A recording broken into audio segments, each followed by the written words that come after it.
मैं डॉक्टर बिंदु शाह जैन पंचांग और उसके लिए जो पिछले 10 साल से मैंने एक पंचांग पद्धति को, आगम पद्धति को बाहर लाने की कोशिश की है, उसके लिए बहुत सारे विवेचन, चर्चा और क्वेश्चन आंसर्स आज तक हुए हैं। लेकिन अभी अभी ये जो अहमदाबाद से एक टीम बनकर उन्होंने जो पंचांग की पद्धति को प्रसारित किया है, उन्होंने ये बताया है कि आगम गणित और हिंदू गणित एक ही है।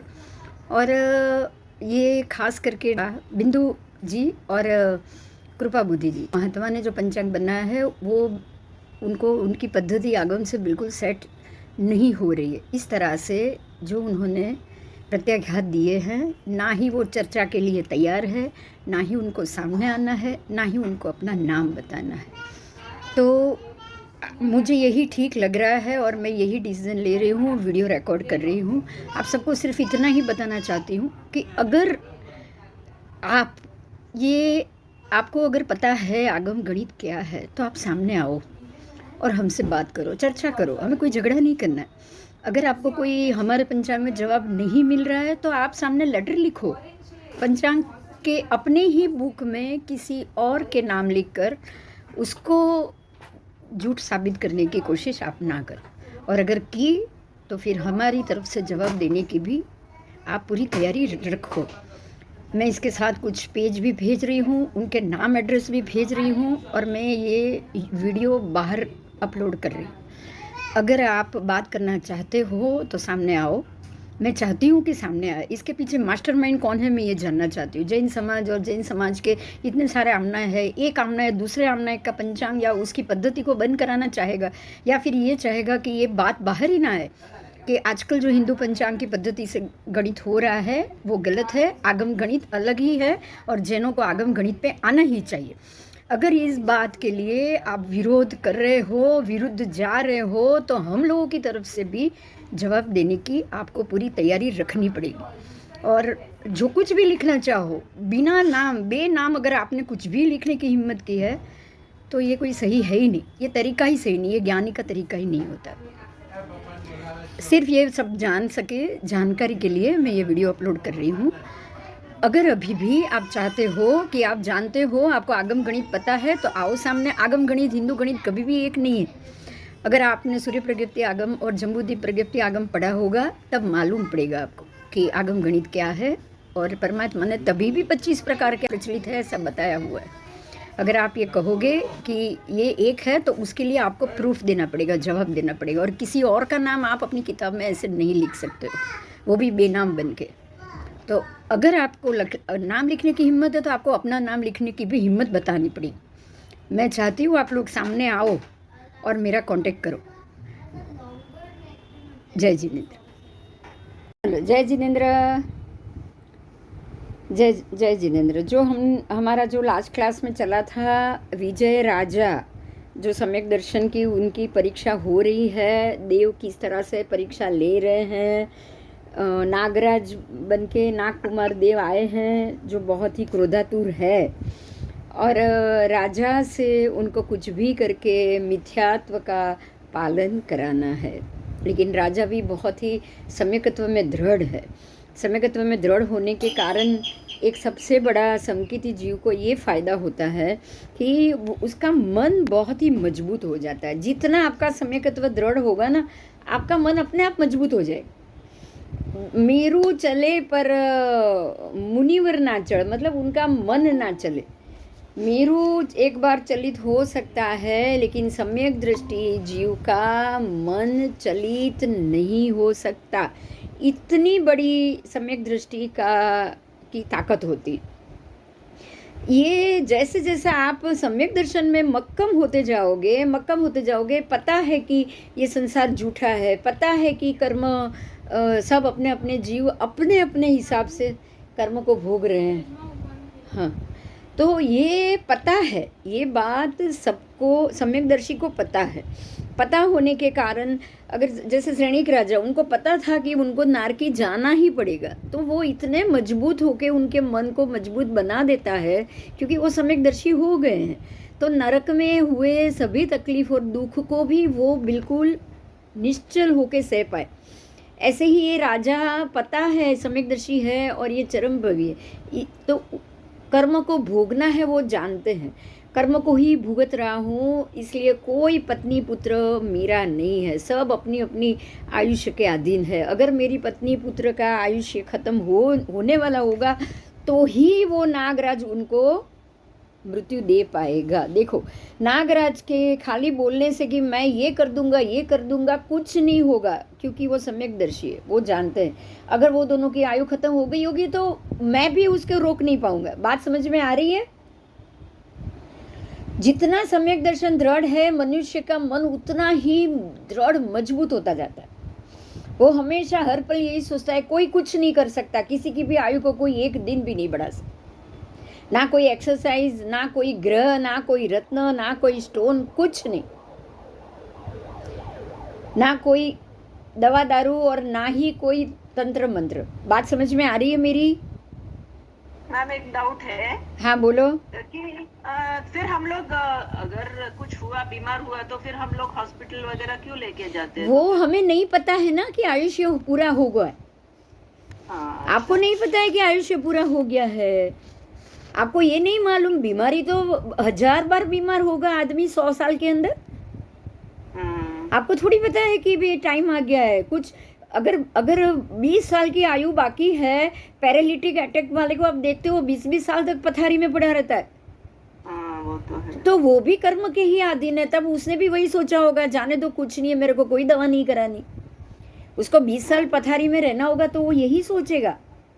समझ में आ रहा है? मैंने पहले भी ये बात बताई थी, फिर बता रही हूँ। अगर किसी को थ्रोट कैंसर, गले का कैंसर कुछ होना होगा तो वो अपने आप कभी भी तंबाकू नहीं छोड़ेगा। उसका तंबाकू लेना ही निमित्त है कि कल उसको गले का कैंसर होगा ही होगा। समझ में आ रही है ये बात? आपका मन ढीला ही होगा। तो ये एक मजबूत, कोई भी हो, इलाज कराओ, इलाज कराने में कुछ नहीं, हॉस्पिटल के इलाज में कुछ नहीं। क्योंकि वो आप देखो, डॉक्टर बड़े से बड़ा नंबर 1 डॉक्टर, एशिया का नंबर 1 डॉक्टर, और वो अगर आपका ऑपरेशन कर रहा है तब भी पेशेंट मरते नहीं क्या? मरते तो है। बस आपकी आयु जिस दिन खत्म होनी, आप जो शरीर के ऊपर जो जैसे कि कैंसर हुआ है तो वो पार्ट निकालना ही पड़ेगा, नहीं तो आप वैसे भी नहीं जिंदा रह सकते। आपको समझ में आ रहा है? ये फैक्ट है। अगर निकाल दिया तो 20 साल तक आप जिंदा रहोगे। आप यही सोचो कि अगर आप जिंदा ज़्यादा रहे, एक बार कैंसर आया, कैंसर की ट्रीटमेंट से बाहर निकले, मौत के भय से बाहर निकलने वाला इंसान बिल्कुल धर्म में जुड़ेगा ही जुड़ेगा। जुड़ेगा कि नहीं बताओ? परमात्मा के प्रति उसकी श्रद्धा मजबूत होगी कि नहीं? एक बार मौत के मुंह से निकला है तो भगवान में कितनी दृढ़ हो जाएगी उसकी श्रद्धा। हाँ, तो ये तो बहुत अच्छी बात है।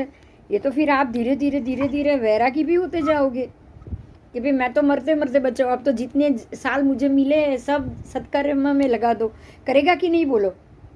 हाँ, बराबर। हाँ, तो ये आप जो कर रहे हो वो आपको नहीं पता है कि आपकी मृत्यु कब है। अच्छा। तो जो भी कोशिश करो, आप उसी की कोशिश कर रहे हो, लेकिन ये कोशिश आप कर रहे हो, हकीकत अलग ही है। हकीकत ये है कि अगर मृत्यु आनी होगी तो कोई आपको नहीं बचा पाए, ये कंफर्म। तो ये लेकिन ऐसा होता है ना, हार्ट अटैक भी आया, लोग चले भी गए, फिर भी उसको हॉस्पिटल में लेके जाते हैं, फिर वो डॉक्टर लोग उसको सीपीआर वगैरह करते हैं, तो फिर वापस जिंदा भी हो जाते हैं। मेरे हस्बैंड है ना, 10 साल से ऐसे ही घूम रहे अभी। सच में। खाली 15% पंपिंग था, डॉक्टर ने हार्ट डेथ डिक्लेयर कर लिया था, 2 दिन वेंटिलेटर पे थे। अच्छा। और बोल दिया था कि ये हार्ट इज डेड, आपको जिसको बुलाना है बुला लो, हम लोग जब तक वेंटिलेटर हटाएंगे नहीं कुछ नहीं कह पाएंगे। अच्छा।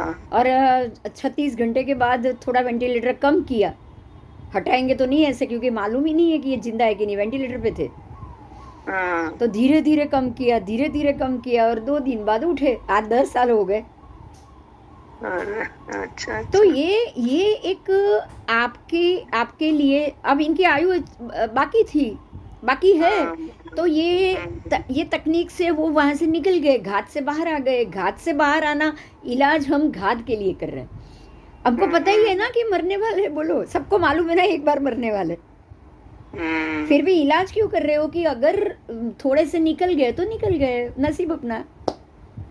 अच्छा। ठीक है, तो राजा यही सोचता है कि अगर अगर इनको इनकी सच में मृत्यु आ गई होगी तो ये इससे ये नागराज से भी मर जाएंगे और नहीं तो किसी और तरीके से भी मर जाएंगे। ये सम्यक दृष्टि है, वो जानता है। सम्यक दृष्टि वो जानता है कि अगर कुछ भी चमत्कार हो जाएगा लेकिन वो व्यक्ति को बचना होगा, बच जाएंगे। इसीलिए राजा ने ये सोचा, क्या सोचा सुनो, मैं बोल रही। मेरी आवाज आ रही है? आज थोड़ा फ्लक्चुएट हो रहा है लैपटॉप में, आ रही है ना? थोड़ा सा डिस्टर्ब, थोड़ा हाँ आ रही है लेकिन थोड़ा बीच बीच में से डिस्टर्ब हो रहा है। ठीक है ठीक है ठीक है, अभी तो आ रही है। चलो, हाँ शक्तिशाली, अभी। अगर अगर शास्त्र ने, देखो यहाँ ध्यान दो, ये अपवाद मार्ग है, ये भी कहा गया है। अब इसमें बीच का अपवाद मार्ग भी होता है। अरियन परमात्मा के धर्म को जानकार गारुड़ी जो था, उसने बिल्कुल बुद्धिमानी से राजा को युक्ति बताई। वो गारुड़ी ने एक युक्ति बताई, राजा को ये कहा कि आप पराक्रमी हो, आप ये समझ सकते हो, धीर पुरुष हो, धर्म की रक्षा के लिए आप चाहे प्राण, आपके प्राण निकल जाए, लेकिन आप अपने पत्नी और पुत्र को खाली हाथ जोड़ के बचा लो, क्योंकि ये अपवाद मार्ग होता है। उसकी शुद्धि ले लो, आप बाद में शुद्धि ले लो, प्रायश्चित ले लो, लेकिन आप अभी एक बार नाग कुमार देव को नमन कर लो। अब राजा उसे जवाब दे रहा है, आप ध्यान से सुनो, राजा उसको जवाब दे रहा है। राजा कह रहा है अब कि शक्तिशाली, जो भी व्यक्ति शक्तिशाली होती है उसको अपवाद मार्ग को अपनाना भी बिल्कुल निंदा का कारण होता है। मतलब अगर आप कोई काम कर सकते हो, बहुत ही शक्ति सामर्थ्य हो, जैसे मैंने आपको लास्ट टाइम उदाहरण दिया था, करोड़ों रुपए है और 100 रुपए के लिए आप कोई लाइन में खड़े रहोगे तो लोग निंदा करेंगे कि नहीं करेंगे? करेंगे। करेंगे करेंगे कि अरे एक अब्बजोपति करोड़ोपति खुद दान लेने के लिए खड़ा है, उसको क्या जरूरत है दान की? कोई भी लोग निंदा करेगा। बिल्कुल यही बात हो गई। राजा कह रहा है कि अरे मैं राजा हूँ, मैं शक्तिशाली हूँ, मैं सम्यकदर्शी हूँ, मैं क्यों मिथ्यात्वी देव के सामने हाथ जोड़ू? ये भी एक निंदा का कारण बनेगा कि नहीं? कि देखो ये इतना धर्म, जैन धर्म, जैन धर्म, पूरे राज्य में जैन धर्म चला रहा है और सबको कह रहा है कि नाग कुमार देव और ये सब देवों को हाथ जोड़ना मिथ्यात्वी है, आप सम्यक दृष्टि को उसको हाथ नहीं जोड़ना चाहिए। और देखो खुद अपनी बीवी और बच्चे की जान के लिए कैसे नाग कुमार देव के मंदिर में चला गया, तो ये निंदा का कारण है। तो सर्वज्ञ परमात्मा ने स्याद्वाद भी पाप कृत्य के लिए नहीं बताया। देखो यहाँ राजा बहुत बड़ी बात कह रहा है, ये सम्यकदर्शी की सोच हमको समझनी पड़ेगी कि अगर आपको पाप कृत्य है, ये मिथ्यात्व है, जो वो पाप कृत्य है और है। पाप कृत्य उस हिसाब से है कि भाई मिथ्यात्व आपने अगर अपना लिया तो संसार में आपको भटकना ही भटकना पड़ेगा। तो संसार में भटकना ही तो पाप कृत्य है कि नहीं? इसीलिए राजा कह रहा है कि भगवान खुद ने कह रहे, सर्वज्ञ परमात्मा खुद कह रहे कि ये स्याद्वाद, मतलब कि अगर पाप कृत्य के लिए अगर हम स्याद्वाद करेंगे तो वो नहीं चलेगा। स्याद्वाद का मतलब ये हुआ एकांतवाद नहीं, और स्याद्वाद, एकांतवाद में ये हो गया कि सम्यक दृष्टि को कभी भी मिथ्यात्व को हाथ नहीं जोड़ने चाहिए, ये हो गया। अब आप ये स्याद्वाद हो गया। अब आप उसमें चले जाओ कि भाई अरे सम्यक दृष्टि को हाथ नहीं जोड़ना चाहिए, लेकिन अपनी बीवी बच्चे को बचाने के लिए आप जोड़ सकते हो, बाद में प्रायश्चित ले लो, तो ये क्या हुआ? सही हुआ? नहीं, गलत हुआ। नहीं, ये गलत हुआ। तो इसीलिए सर्वज्ञ परमात्मा भी कह रहे हैं कि ये पाप कृत्य हुआ, क्योंकि आप मानते नहीं और वो चीज कर रहे हो, मिथ्यात्व ही हुआ ना। आप मन में तो ये मान नहीं रहे हो, तो पाप कृत्य के लिए स्याद्वाद का उपयोग नहीं करना है। स्याद्वाद का भी एकांतवाद रूप में, स्याद्वादियों का मत नहीं है। स्याद्वाद में एकांतवाद आ जाएगा, ये एकांतवाद हो जाएगा, अरे नहीं इसको ही आप हाथ जोड़ो तो ही आप बचोगे, ये एकांतवाद हो गया। राजा को बिना नाग देव को वंदन किए बगैर उसकी बीवी और बच्चे जिंदा नहीं रह सकते। ये एकांतवाद हुआ? क्यों एकांतवाद हुआ? अरे नाग कुमार देव का हाथ जोड़ोगे तो ही आपकी बीवी बच्चे बचेंगे। ये एकांतवाद हुआ कि नहीं? ये झूठ है ना? क्या क्या नाग कुमार देव का हाथ जोड़ लिया तो कोई और तरीके से मृत्यु नहीं आएगी? आ सकती है। हाँ, नाग कुमार देव को हाथ जोड़ लिया तो क्या कभी भी मृत्यु नहीं आएगी? तो ये तो एकांतवाद हो गया। एकांतवाद मतलब गलत, समझिए, गलत बात को गलत तरीके से समझ लेना, किसी एक बात को एक ही दृष्टिकोण से समझना, एक ही चीज से सरेंडर हो जाना कि भाई अगर नाग कुमार देव को वंदन करोगे तो आप दीर्घायु रहोगे या आपको कभी मृत्यु नहीं आएगी। ऐसा तो होने वाला नहीं। ये एकांतवाद। समझ में आ गई बात मेरी? हाँ जी, हाँ जी। Hello hello. हाँ बोल। शादवाद में तो कोई भी चीज को दो बाजू से देखने के लिए, दो नहीं, कई बाजू से देखो। आयुष्य का अंत 8 से 10 प्रकार से होता है। ये हुआ शादवाद। अगर यहाँ से नाग से बच गए, विष से भी मृत्यु हो सकती है, दूसरी पहाड़ी से गिर कर भी हो सकती है, तीसरी सांस रुक के भी हो सकती है। अगर आपको यहाँ क्या बात है, राजा को मंत्री ने कह दिया आप इसको वंदन करो नहीं तो आपके बीवी बच्चे नहीं बचेंगे, ये क्या सही बात है? पहले ये सोचो। ये एकांत सबको एक ही मतलब शादवाद की दृष्टि से देखना, ऐसा जो नहीं, कोई भी चीज, कोई भी हर एक चीज को शादवाद की दृष्टि से ही देखना है, क्योंकि यही सम्यक दर्शन है। अभी मैं आपको आज शादवाद और एकांतवाद ही समझा रही हूँ। देखो, शादवाद से मतलब हम जैन धर्म है, हम जो मोक्ष मार्गी है उनको ही वंदन करेंगे। तो मोक्ष मार्गी एक है क्या? 15 प्रकार के सिद्ध के भेद हो गए। तो 15 प्रकार के भेद वाले 15 के 15 से भी आप जाओ, 15 के पास जाओ। उसी जैसे कि मृदेवा माता की तरफ भक्ति करो तो भी आपको सिद्ध गति है। आप किसी पंच महाव्रती साधु से भक्ति करो तो भी आपको सिद्ध गति है। अगर कोई अहिंसा धर्म का पालन कर रहा है, चाहे वो जैन नहीं है, तो भी उसको सिद्ध गति मिल सकती है। तो ये शादवाद हुआ कि नहीं? उसकी जगह आप ये बोलो कि जैन धर्म का पालन करो तो ही आपको मोक्ष मिल सकता है, तो यह एकांतवाद हो गया। ये बाकी के सारे गए क्या जैन नहीं थे? तो ये एकांतवाद हुआ। अगर कोई ये बोले कि नहीं जैन बनोगे तो ही मोक्ष मिलेगा, तो ये मिथ्या, ये गलत है। ये ही एकांतवाद।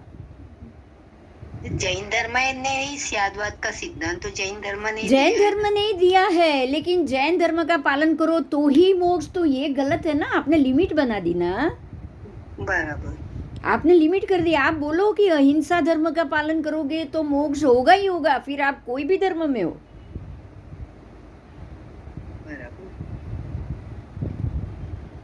बात ये है, अन्य धर्म से भी मोक्ष तो है ही। तो किसी एक वस्तु को एक दृष्टि से कभी नहीं देखना। देखो यहाँ क्या बात, मंत्री ने वो गारुड़ी ने कह दिया कि आप जल्दी से नाग कुमार देव की पूजा करो, वंदन करो, उनसे माफी मांगो तो ही आपके बीवी बच्चे बच पाएंगे। तो ये क्या हुआ? एकांतवाद हो गया। आपके पास और कोई तरीका नहीं है, ये क्या हुआ बताओ? ये एकांतवाद। अब शादवाद के हिसाब से क्या होगा? तो अरे आज इससे बच गए तो क्या वो दूसरे तरीके से नहीं मरेंगे? अच्छा, अगर ये इससे मरना ही है, समझिए दूसरी एक और बात समझिए कि नाग कुमार देव को मैं वंदन करने जाऊंगा तो क्या ये मरेंगे ही नहीं? ऐसा है? मृत्यु तो कभी भी किसी को आनी है, कभी भी आ सकती है। बचेगा तो दूसरी तरफ से भी बच जाएगा। हर कोई अपने कर्म के अधीन है। तो ये शादवाद हो गया। बराबर। अब शादवाद अनेकांतवाद को यहीं से हम समझेंगे। हम बोलेंगे नहीं बस हम ये क्रिया कर रहे हैं, मुहपति पड़ी लेहन, सुगुरु सुदेव सुधर्म आदरू, मतलब मुहपति पंच महाव्रती महात्मा ही मुहपति पड़ी लेहन में ये बोल रहे हैं। हाँ, उनको बोलना पड़ेगा। क्यों? क्योंकि हो सकता है कि कभी किसी समय उनकी भी मति में ये एकांतवाद आ गया हो, किसी एकांतवाद सोचने वाले गुरु के गुरु के प्रति उनका स्वीकार भाव हो गया हो। समझ में आई ये बात? समझ में आई?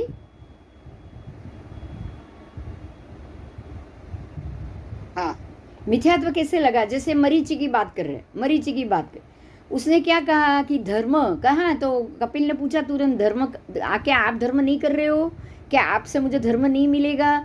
तब उसने कहा धर्म वहाँ भी है, यहाँ भी है। अच्छा, हकीकत में स्यादवाद की दृष्टि से देखोगे तो क्या मरीचि का उस समय का धर्म जैन धर्म था? नहीं। नहीं था, नहीं था, नहीं था। स्यादवाद से देखने जाओ तो भी नहीं था। स्यादवाद से तो कोई हाँ बोल। આત્મા અમર છે, આત્મા અમર નથી, એ બી સ્યાદવાદમાં ગણાય? કેવી રીતે ગણાય? स्यादवाद में आत्मा एक तत्व है और वो तत्व हमेशा रिमेन रहता है। तत्व कभी भी मरता नहीं, तत्व कभी भी खत्म नहीं होता है। या तो वो आत्मा सिद्ध गति में रहेगी या वो संसार में घूमेगी। ये हो गया स्यादवाद। और स्यादवाद आत्मा के लिए दो बात आई, खाली दो नहीं, कितने पर्याय आएंगे? संसार में है तो अनंत पर्याय है कि नहीं? अमर छे ने अमर नहीं, એટલે કઈ રીતે अमर है और अमर नहीं? अमर है भी, कैसे अमर है? तो अब अगर सिद्ध गति में चला गया तो अमर हो गया, अब वहीं पे रहेगा, वो कभी भी कहीं नहीं जाएगा। बराबर है। और अगर यहाँ पे है तो निरंतर पर्याय बदलता रहता है, मतलब वहां पर्याय नहीं बदलना, यहाँ रोज पर्याय बदलना। दोनों बात आ गई कि नहीं? पर बनने दोनों बाजू से अमर तो है, अमर नहीं है ना, नहीं, ये पर्याय में अमर नहीं कहा जा सकता। हम लोग अमर नहीं कह सकते। अच्छा। हम लोग आत्मा को पीड़ित होना, आत्मा कर्म से दबा हुआ होना, आत्मा को, और वहां पे ये कुछ नहीं, आत्मा के सारे दर्शन खुले, सारे ज्ञान खुल गए, आठों के आठों। यहाँ कुछ नहीं है हमारे पास, सब ढका हुआ है। बराबर। पर्याय ही अलग है, पर्याय ही अलग है, आत्म तत्व एक है, आत्म तत्व एक। लेकिन यहाँ तो रोज मरना जीना पड़ता है, अमर कहाँ से हुआ? चलो बराबर है, जन्म मरण लेना। हाँ, रोज लेना पड़ता है, वहां तो जन्म मरण भी नहीं है। तो आत्मा की दो अलग अलग पर्याय आई कि नहीं आई? और यहाँ तो अनंत पर्याय आई ना। बराबर। तो उस हिसाब से उसको तो, अब उसको आप एक ही बोलोगे नहीं, आत्मा अजर अमर ही है, आत्मा को कोई दूसरी पर्याय नहीं है, तो चलेगा नहीं। तो ये एकांतवाद हो गया। वो एक ही स्थिति, किसी भी वस्तु की एक ही स्थिति है, ये हुआ एकांतवाद। जैसे यहाँ यही बात चल रही, मंत्री ने कह दिया कि अब वो दोनों आप बंधन करने जाओ, नहीं तो आपकी पत्नी पुतनी मर ही जाएंगे, आपके पास कोई रास्ता ही नहीं। तो ये एकांतवाद हो गया। और ये सम्यक दृष्टि समझ सकता है भी, हर एक जीव अपनी अपनी आयुष्य के ऊपर, आयुष्य के अधीन है। वो कोई नागकुमार देव के काटने से ही ये मरेंगे, ये तो है ही नहीं। वो तो किसी और तरीके से भी मर सकते हैं, और हो सकता है कि इससे मरे भी नहीं। अगर उन लोगों की आयुष्य बलवान है तो ये नहीं मरेंगे। तो ये तो स्यादवादी हुआ ना, ऐसा सोचना। ठीक है। प्रिया पुत्र आदि का संयोग, देखो स्यादवादी का मत क्या है? प्रत्येक स्थान पर अपवाद मार्ग सेवन करना, ये स्यादवाद का मत नहीं है। अभी ध्यान दो, इसके ऊपर मैं और आपको एग्जाम्पल दे रही हूँ। आप સાજે માંદે દવા દારૂ છૂટ, देखो દવા આપણે શું બોલીએ છીએ સમજો। આપણે જે બોલીએ છીએ ને કે ભાઈ આમ તો હું રાત્રિ ભોજન નથી કરતી, પણ સાજે માંદે છૂટ, ગામ પર ગામ છૂટ, દવા દારૂની છૂટ। આપણે શું બોલીએ છીએ ખબર છે? हम लोग क्या बोलते पता है? आप जो बोल रहे हो ना, वो पूरा का पूरा गलत आ गया। दवा की भी छूट, दारू की भी छूट, ये कभी हो सकता है क्या? साजे भी छूट, मांदे भी छूट, तो आपका कोई नियम आया? गांव में भी छूट, बाहर भी, गांव पर गांव भी छूट, उसमें भी कोई नियम आएगा? तो ये अपवाद मार्ग है कि नहीं, बताओ? हाँ, है ना। फिर अगर मैं कंदमूल नहीं खाऊंगी लेकिन बाहर गांव जाऊंगी तो छूट, गांव पर गांव छूट। तो आप घर से बाहर निकले तभी भी छूट हो गई, और बाहर गांव गए तभी भी छूट हो गई। तो बंदी कहाँ हुई बताओ? ये अपवाद मार्ग हुआ कि नहीं? हाँ तो ये ऐसा अपवाद मार्ग कभी भी स्यादवादी का होता ही नहीं। ये क्या स्यादवादी के लिए ये मार्ग सही है? ये बताओ चलो। नियम में मजबूत रहना है। बाहर भी होगा, नहीं मिला तो एग्जाम होगी। आप खाली खाली चावल खाओ, कोरा चावल खाओ, दूध में डाल के खाओ, बोलो खा सकते हो? उसकी जगह ये बोलोगे कि भाई इससे थोड़ी पेट भरेगा, आज चलो खाना खा लो, जो मिले खा लो, तो क्या हुआ? ये यही अपवाद मार्ग, प्रत्येक स्थान पे अपवाद मार्ग का सेवन। ऐसे आप हर एक बात पे अपवाद मार्ग का सेवन करोगे, चलेगा? नहीं चलेगा। नहीं चलेगा। प्रत्येक स्थान में अपवाद मार्ग नहीं चलेगा। और प्रत्येक स्थान में अपवाद मार्ग को सेवने वाले सभी जो हमारे जो व्यक्ति और सब रहते हैं, ये सारा आप इतना समझ लो कि आप एकांतवाद में हो, स्यादवाद में हो ही नहीं। जितनी बार अपवाद का सेवन किया, इतनी बार आप एकांतवाद में चले गए और फिर आप वापस स्यादवाद में आ गए। अब ये कैसे चलेगा बोलो? आप हर बार ऐसे थोड़ी थोड़ी देर के लिए एकांतवाद में चले जाओगे तो इसका अर्थ ये हो गया कि आप हर बार थोड़े थोड़े समय में आप मिथ्यात्व में पहुंच गए। आप हर थोड़ी देर में मिथ्यात्व में पहुंच गए, फिर वापस मेहनत करोगे, सम्यक दर्शन में आओगे। तो ये तो अपवाद मार्ग का मतलब क्या है? अपवाद मार्ग का ये मतलब ये हो गया कि आपने ये कुछ समय के लिए पाप कर लिया, उसके बाद उसका प्रायश्चित ले लिया। बराबर? आओ आगे जाएंगे। तो इस प्रकार से राजा ने कहा है, प्रिया पुत्र आदि का संयोग मुझे अनेक जन्मों में मिला ही है। ये जो आज मेरे पत्नी और पुत्र है, वो तो अनेक जन्मों से मेरे साथ कहीं ना कहीं कोई ना कोई संयोग में मिले हुए हैं, लेकिन मुझे कभी भी ऐसा आत्मधर्म पूर्व में नहीं मिला है। ये मुझे पहली बार इस जन्म में मिला।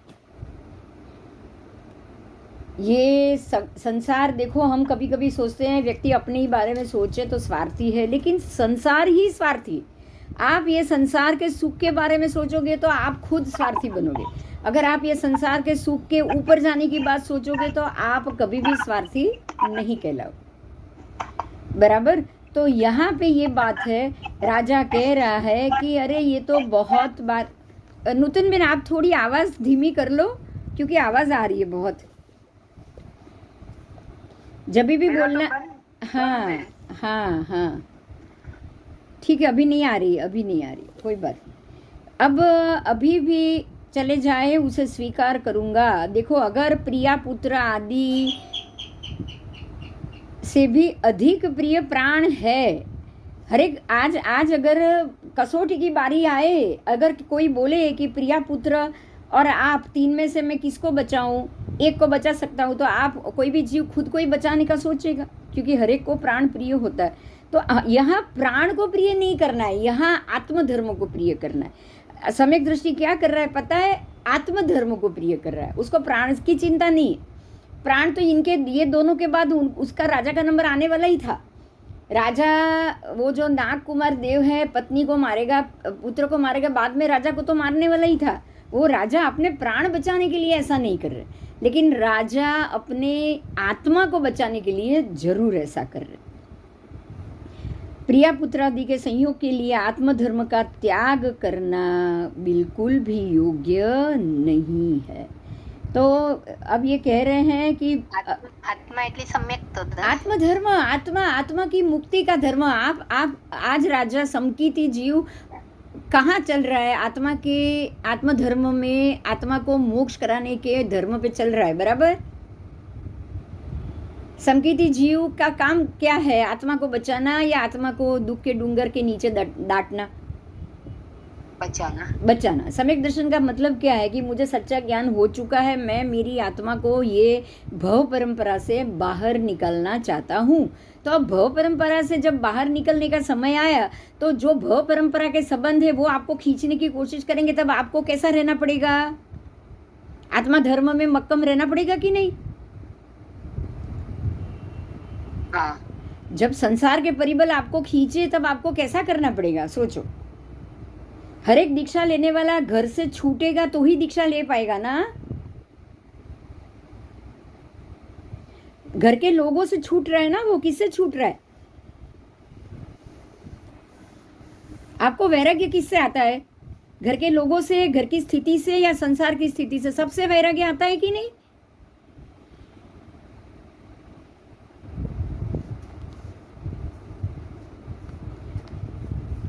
तो ये भी अगर यहाँ राजा ये सोच रहा है कि पत्नी पुत्र से तो ज़्यादा प्रिय अपने खुद के प्राण होते हैं, अगर मेरे प्राण भी चले जाए ना तब भी मैं मिथ्यात्व स्वीकार नहीं करूँगा। अगर मेरी मृत्यु आनी होगी, पत्नी पुत्र की मृत्यु आनी होगी, तो ऐसे ही अपने आप आ जाएगी। उसके लिए मुझे मिथ्यात्वी देव को वंदन करने के लिए की ज़रूरत नहीं है।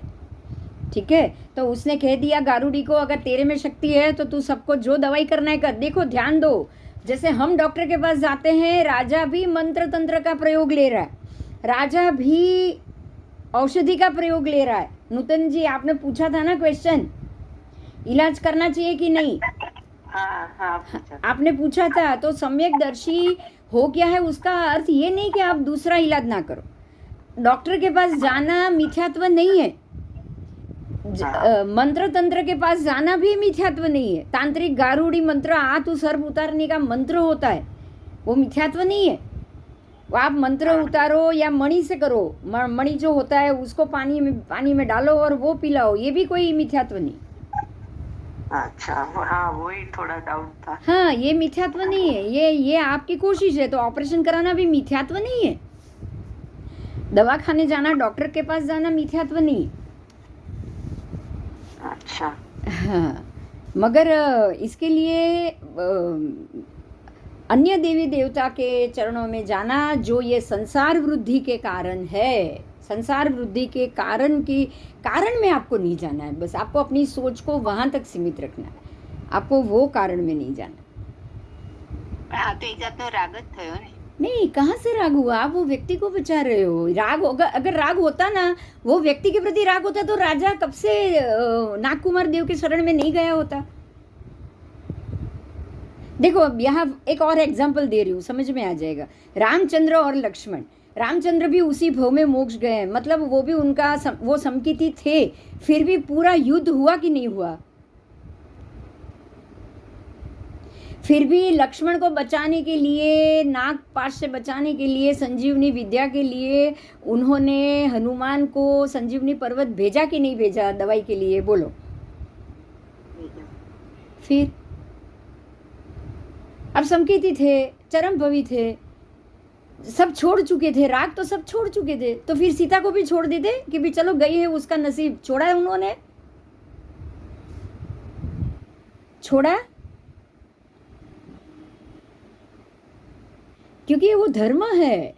आप धर्म बजाने के लिए कोई भी क्रिया कर रहे हो, और ये भी मिथ्यात्वी की क्रिया थोड़ी थी। युद्ध करना मिथ्यात्वी की क्रिया नहीं है, युद्ध करना मिथ्यात्वी की क्रिया नहीं है। वासुदेव बलदेव को तो नियाणा बांधा हुआ है, उनको तो वो कर्म करना ही पड़ेगा। अगर ऐसा होता तो कोई भी चक्रवर्ती मोक्ष नहीं जाता। जाता क्या, बताओ? जाता? नहीं जाता, एक भी चक्रवर्ती मोक्ष नहीं जाता, राजा तो बिल्कुल नहीं जाता। पहले के समय में राजा हमेशा, हर एक राजा, दूसरा जितना भगवान तक तो हर एक राजा मोक्ष गया, कोई भी राजा मोक्ष गया, कोई भी राजा। और आज क्या पता है, आज क्या कहते हैं? राजेश्वरी नरकेश्वरी। आज के टाइम पे उल्टा है। आज अगर कोई भी राजा या पॉलिटिशियन को देखोगे तो कितना कपटी होता है वो। अगर कपट नहीं करेगा तो टिकेगा नहीं, टिकेगा? बोलो। नहीं टिकेगा। तो यही कारण है, आप कैसे जीते हो, आप कैसे सोचते हो। यहाँ ये विजय राजा ये सोच रहा है कि भाई मुझे ऐसा इस प्रकार से अपने पत्नी पुत्र की आयु या मेरे प्राण बचाने के लिए मैं अपने आत्मधर्म को मलिन नहीं करूँगा, दूषित नहीं करूँगा। मैं सम्यक दृष्टि, मिथ्या दृष्टि को तो मैं अनुकरण बिल्कुल भी नहीं करूँगी। समझ में आ रही है बात ये? क्योंकि जीना आयुष्य कर्म के अधीन है। देखो समझो, अभी वो आयुष्य की बात कर रहे हैं राजा। राजा कह रहा है कि जीना आयुष्य कर्म के अधीन है। आयुष्य के बिना मंत्र तंत्र भूत के अधीन बने यंत्र भी सब निष्फल होता है। अगर अगर उन लोगों की आयुष्य नहीं होगी ना, मेरे पत्नी पुत्र की आयुष्य नहीं होगी ना, तो मंत्र भी निष्फल, तंत्र भी निष्फल और यंत्र भी निष्फल। मशीन मतलब जो भी वेंटिलेटर, उसकी यंत्र में हम वेंटिलेटर समझेंगे, मंत्र तंत्र यंत्र सबका सब निष्फल हो जाएगा। आयुष्य ही नहीं है तो सब निष्फल। तो मैं उसके लिए मैं मिथ्यात्वी देव की आराधना करके उनकी आयु बचाना भी नहीं चाहता, क्योंकि उनको पता है। अच्छा, एक दूसरी बात, वो जानते हैं सम्यक दृष्टि देव अरियंत परमात्मा जैसे भी अपनी आयु नहीं बढ़ा सकते, तो मिथ्यात्वी कहाँ से बढ़ा पाएगा? ये तो और बड़ी बात है। बोलो,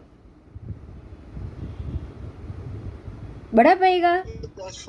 बिंदु, हाँ बोलो बोलो। हमें मालूम नहीं कि हमें संकीर्ति है कि नहीं, कुछ है, हाँ मिथ्यात्व है, संकीर्ति है, लेकिन हम भी कुछ नहीं कर सकते क्या? ऐसे ही फैमिली के लिए या किसी के लिए, हाँ। किसी की जान बचाने के लिए ये सब कुछ करना। ये बात मैंने एक बार फिर से रिपीट कर रही हूँ, मैंने पहले बताई है, मैं फिर से रिपीट कर रही हूँ। अगर आप, जैसे ये अपवाद धर्म की बात आएगी, देखो अभी हमको और अगर भव बाकी होगा तो हमारा मन अपने आप मजबूत होगा ही नहीं। बात समझ में आ रही है? भव बाकी हो कि भव बाकी ना हो? भव बाकी हो मतलब अभी भी आत्मा के ऊपर आत्मा कर्म के भार से दबा हुआ है। अच्छा। देखो समझो, ये विजय राजा हो, भरत राजा हो, ये सारे राजा हैं उसी भव में मोक्ष जाने वाले। तो सीधी बात है, वो समकीर्ति भी पूर्व जन्म से है, तो मतलब कि उनके आत्मा के ऊपर से कर्म का थर घट गया है। ये दोनों श्रावक में ही केवली बने, मतलब आत्मा के ऊपर अभी कोई कर्म बंधन कम हो चुके हैं, निकाचित कर्म निकल चुके हैं। ये बात सही है? तो वो निकाचित कर्म के ढग से मुक्त हो चुके हैं। यही कारण है कि अपने मन को मेरू की तरह निश्चल वो रख पाए, वो अपने सम्यक दर्शन से डगे नहीं। लेकिन उनकी जगह आज हम अपने आप को रखेंगे तो हमें अपनी मन की मजबूती से ही मालूम पड़ जाएगा हमें क्या करना चाहिए। हम नहीं मजबूत रह सकते हैं, हम अपवाद मार्ग लेंगे। ये बात सही है? अब अगर अपवाद मार्ग लेंगे तो हम ये करेंगे, भाई ये जो उसके लिए जो देव देवी है, जैसे ये नाग कुमार देव की बात थी, जहर काटा था तो नाग कुमार देव की बात थी। अगर बच्चे बीमार है तो वो जीवंतिका व्रत और माँ अम्बे माँ और ये सब माता की आएगी बात, बाधा उनकी आएगी ना। हाँ, रांधन छठ आएगी, ये सब आएगा ना।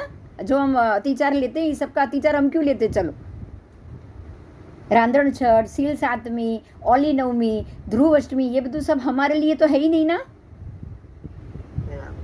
ये किसके लिए? फिर भी हमारे अतिचार में क्यों आता है बताओ? क्योंकि अपवाद मार्ग लिया हो तो उसके लिए मिच्छामि दुक्कडम।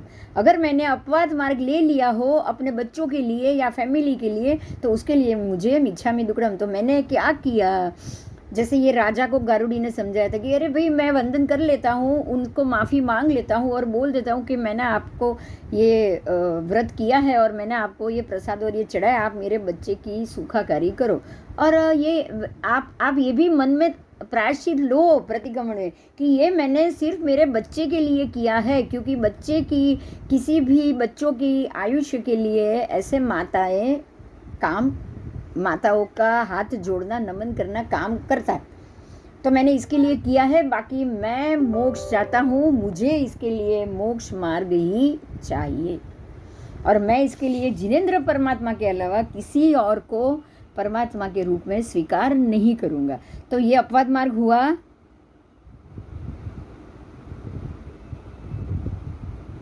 ये अपवाद मार्ग हुआ। हाँ, और आप वापस प्रतिक्रमण करने के बाद अपने रास्ते पे आ गए। जैसे ये राजा को बोला था कि आप जाओ वंदन करो और वापस आ जाओ, वो खुश हो जाएगा। बस हम ये कर लेते हैं क्योंकि हमारा सम्यकत्व अभी उतना दृढ़ नहीं हुआ है। हम ये भव में तो मोक्ष जाने वाले ही नहीं, और पता नहीं कितने भव है। अब समझो, अब महत्व की बात समझो। जितने आपकी भव परंपरा, आपको क्या करना है, ऐसे अपवाद मार्ग लेते रहना है और अपने आप को प्रायश्चित के रूप में प्रतिक्रमण रोज है ही इसके लिए कि आपसे जो गलती हुई आप उसका प्रतिक्रमण कर लो। अगर आपने ऐसे अपवाद ले लिया है तो और के लिए लिया है, बच्चों के लिए लिया है, बड़ों के लिए लिया है, दूसरे के लिए लिया है, तबीयत के लिए लिया है, तो ये अपवाद मार्ग से आप अपवाद लेके आप प्रायश्चित कर लोगे तो एक तरीके से शुद्धि भी होगी और आप वापस इसमें आ जाएंगे। ये कब तक होगा? चलो उसके बाद आप ध्यान साधना करोगे, आगे आगे और वैराग्य में मजबूत होते जाओगे, तो धीरे धीरे आपके कर्म भी घटते जाएंगे कि नहीं? ऐसा अपवाद करते करते, जाप करते करते आप 12 प्रकार के तप करोगे तो आप धर्म में मजबूत भी होंगे और कर्म भी घटेंगे। दोनों काम होगा। हाँ, दोनों काम होगा। धीरे धीरे क्या होगा? कर्म का जत्था और घट जाएगा, धर्म और बढ़ता जाएगा। होगा? हाँ, तो कर्म का जत्था घटता जाए और सम्यक दर्शन और मजबूत होता जाए। फिर अब एक दो भव बाकी रहा तो ये राजा की तरह मन आपका अपने आप मेरू की तरह मजबूत हो जाएगा। होगा कि नहीं होगा? बताओ। होगा। मन मजबूत करना नहीं है, आप कर ही नहीं सकते, अपने आप होगा। आप समझो, अगर मैं चाहूँ मेरा मन में मजबूत करूँ तो वो दबाना हुआ, क्योंकि अंदर पड़ी हुई वीकनेस कभी ना कभी तो बाहर आएगी कि नहीं?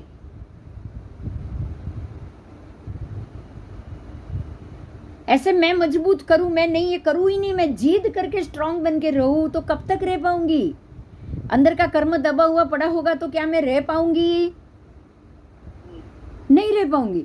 तो मुझे पहले कर्म को धीरे धीरे हटाना है अपने आप। मुझे उपशम नहीं होना है, मुझे अपने आप मन को जबरदस्ती कोई भी चीज नहीं थोपनी है। ध्यान रखो ये बात, कुछ मत थोपो मन पे।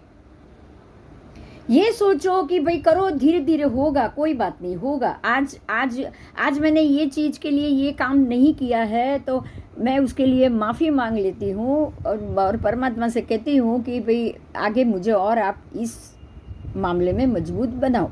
तो आपके कर्म घटे। अब आप ध्यान साधना और तप करो। आप तप में जीवन जीवो, आप वैराग्य में जीवन जीवो, तो अपने आप मन तो कर्म तो हटते ही जाएंगे। कर्म हटाना ही, जैसे कर्म हटते हैं वैसे मन मजबूत होता है। बात समझ में आ गई आपको? हाँ, कर्म हटता जाएगा, सम्यक दर्शन आता जाएगा, सम्यक दर्शन बढ़ता जाएगा, ऐसे ऐसे मन मजबूत बढ़ता होता जाएगा। सम्यक दर्शन है क्या? मन के ही मजबूती ही सम्यक दर्शन है। आप देखो, मन से ही पहले 4 घाती कर्म का क्षय किससे हो रहा है? मन की मजबूती से हो रहा है। मन से पाप नहीं करोगे तो ही घाती कर्म का क्षय होगा, ये हमने पढ़ लिया ना पहले। हाँ, तो मन मजबूत कब होगा? जब कर्मों का क्षय होगा। घाती कर्म का क्षय हुआ तो मन मजबूत हुआ, और मन घाती कर्म के क्षय करना ही जरूरी है सबसे पहले। 4 घाती कौन से? दर्शनावरण, ज्ञानावरण, फिर मोहनीय और अंतरा। ये 4 ही है जो कर्म घटने से ही होगा। ये बिना कर्म घटे मोहनीय हो सकता है क्या? बताओ। नहीं हो सकता, नहीं हो सकता। एक मिनट, जरा फोन લઈ લો। સમજાયું? એક્ઝામ્પલ મળી ગયું બધાને? Live example. લાઈવ એક્ઝામ્પલ, ઝાંસીની રાણી। Live example. વિરુદ્ધ પડ્યા હતા, મારા વિરુદ્ધ બધું બહુ લખ્યું છે, ઘણા લેટર, ઘણું બધું વિરુદ્ધમાં આપણા જ પડ્યા હતા, પણ એમના નામ આવ્યું એટલે એમને બી કીધું, મેં કીધું સાહેબ આ ન ચાલે આ બધું। એમ કેવી રીતે? એમ કોઈ બી બોડી બામણીનું ખેતર છે કાંઈ એકતીથી કે કોઈ બી આવીને કહી જાય કે તમે ખોટા છો? એમ નામ સાથે તમે પાછા લખો છો? પ્રૂવ કરો, ખોટા છે પ્રૂવ કરો। હા તો અરે પણ પ્રૂવ કરો તો તમે બોલાવો, ચર્ચા તો કરો। તો એ જ વાત છે ને, 4 ક્વેશ્ચન લખીને તો મોકલો કે તમે આ ગણિત કેમ કર્યું એમ। બરાબર છે। હા, પછી એમ સીધું લખી દો કે આ ગણિતથી સંમત નથી આ લોકોના પંચાંગ, એટલે શું સમજો જ શું તમે? અને તમે પાછું પંચાંગ આપવું નથી તમારે? તમે હજી ગણિત આપ્યું હોય અને તમે કોઈ હિન્દુ જ ગણિત સાચું, આગમ ગણિત અને હિન્દુ ગણિત એક જ છે। આ કોણ બોલે? આ મિથ્યાથી સિવાય કોઈ બોલી જ ના શકે। આજના તમારા એક્ઝામ્પલ માટે કહું છું, આ અપવાદ માર્ગ છે, આ જ અપવાદ માર્ગ। જો સમજો આજે ક્યારનો અપવાદ અને ઉત્સર્ગ માર્ગ વાત આવે છે ને, અપવાદ માર્ગ, આપણે અપવાદ માર્ગમાં આવ્યા। हम लोग अपवाद मार्ग में महात्मा आए, क्यों आए? क्योंकि पंचांग बन ही नहीं पाया। पंचांग कुछ साल पहले 900 साल या 1000 साल पहले जो आगे के केवली परमात्मा बनाते थे वो बन ही नहीं पाया, इसलिए उत्सर्ग मार्ग, अपवाद मार्ग ये लिया गया कि हिंदू पंचांग में से कुछ चेंज करके जैन पंचांग बनाया गया। तो ये अपवाद मार्ग होता है। अपवाद मार्ग लेने से क्या होगा पता है? बोलो, कहीं भी अच्छा रिजल्ट आएगा? अपवाद मार्ग का रिजल्ट अच्छा होता है? नहीं होता है, कंफ्यूजन ही कंफ्यूजन। सच ही, आप सच भी नहीं, आपको पता है आप सारा अनुकरण ही झूठ का कर रहे हो, तो टोटल मिथ्यात्व ही हुआ ना। उसके बाद तो प्रायश्चित का भी मौका नहीं है इसमें, तो क्योंकि आप प्रायश्चित करके शुद्धि पे तो पहुंचे ही नहीं। आप तो पहुंचे नहीं, अभी तक नहीं पहुंचे ना। 1000 साल से नहीं पहुंचा है कोई। 1000 साल से संवत्सरी पांचम की जगह चौथ पे हो गई है। 1000 साल से चौथ को हो रही है, 980 साल से। पंचमी को संवत्सरी होती थी, आज चौथ को कर रहे हो आप। तो 1000 साल से अगर ये गलत है, पंचमी से आप चौथ पे आए, ये तो कंफर्म है, बराबर? ये तो कंफर्म है। तो आप पंचमी से चौथ पे आए, तो बाद में चौथ से पंचमी दूसरे ही साल गए क्यों नहीं? एक साल अपवाद किया। अपवाद मार्ग 1 साल के लिए होता है, हमेशा के लिए होता है क्या?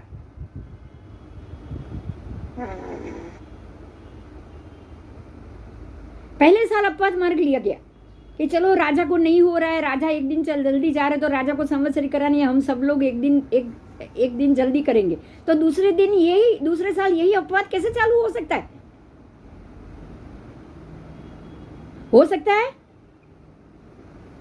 नहीं होना चाहिए, होना ही नहीं चाहिए। इसीलिए अपवाद मार्ग शक्तिशाली के लिए जरा भी योग्य नहीं है, जरा भी योग्य नहीं है। और आज सच बताने के लिए जा रहे हैं, तो बस बैठो घर पे, कुछ भी लिख देंगे किताबों में। क्या समझते? और ये था ना, अभी हम तो कुछ दिन पहले ही पढ़े, प्रशस्त क्रोध, याद है ना? हाँ। प्रशस्त क्रोध जरूरी है, जरूरी है। आगम की सुखाकारी के लिए 100% चाहिए। फिर चाहे वो संघ के समक्ष हो, गुरुदेवों के समक्ष हो, या कमिटी, पंचांग कमिटी के समक्ष हो, किसी के भी सामने हो, प्रशस्त क्रोध है नहीं। आगम हमारे जो ये अपवाद मार्ग बंद करो, आप अपवाद मार्ग पे हो, अपवाद मार्ग बंद करो। भगवान का ओरिजिनल आगम से जो पंचांग था वो वापस लाओ। बोलो, आना चाहिए कि नहीं आना चाहिए? आना चाहिए। मीटिंग तो हो रही है ना उधर बॉम्बे में, सब बड़े बड़े महाराज साहब की। पता नहीं क्या हो रहा, नहीं ना, इधर पुणे से तो हमारे जो गोड़ी जी के आचार्य भगवान थे, वो तो गए बॉम्बे, बोल रहे सब एक नीति करना चाहिए करके। चलो देखेंगे क्या होता है। अभी तो मेरी लड़ाई चालू हो गई आज सुबह से चल रहा है ये वीडियो, मैंने रखा है, देखो मैंने भी रखा है, आपके अपने आईडी में भी रखा है। वापस 1 मिनट फोन आ गया, मैं 1 मिनट फोन ले लूं चलो, उस प्रिया पुत्र आदि से भी अधिक प्रिय प्राण है, तो प्राण की रक्षा करने के लिए अपवाद लो, तो अपवाद से वापस आपको प्रायश्चित करना जरूरी है।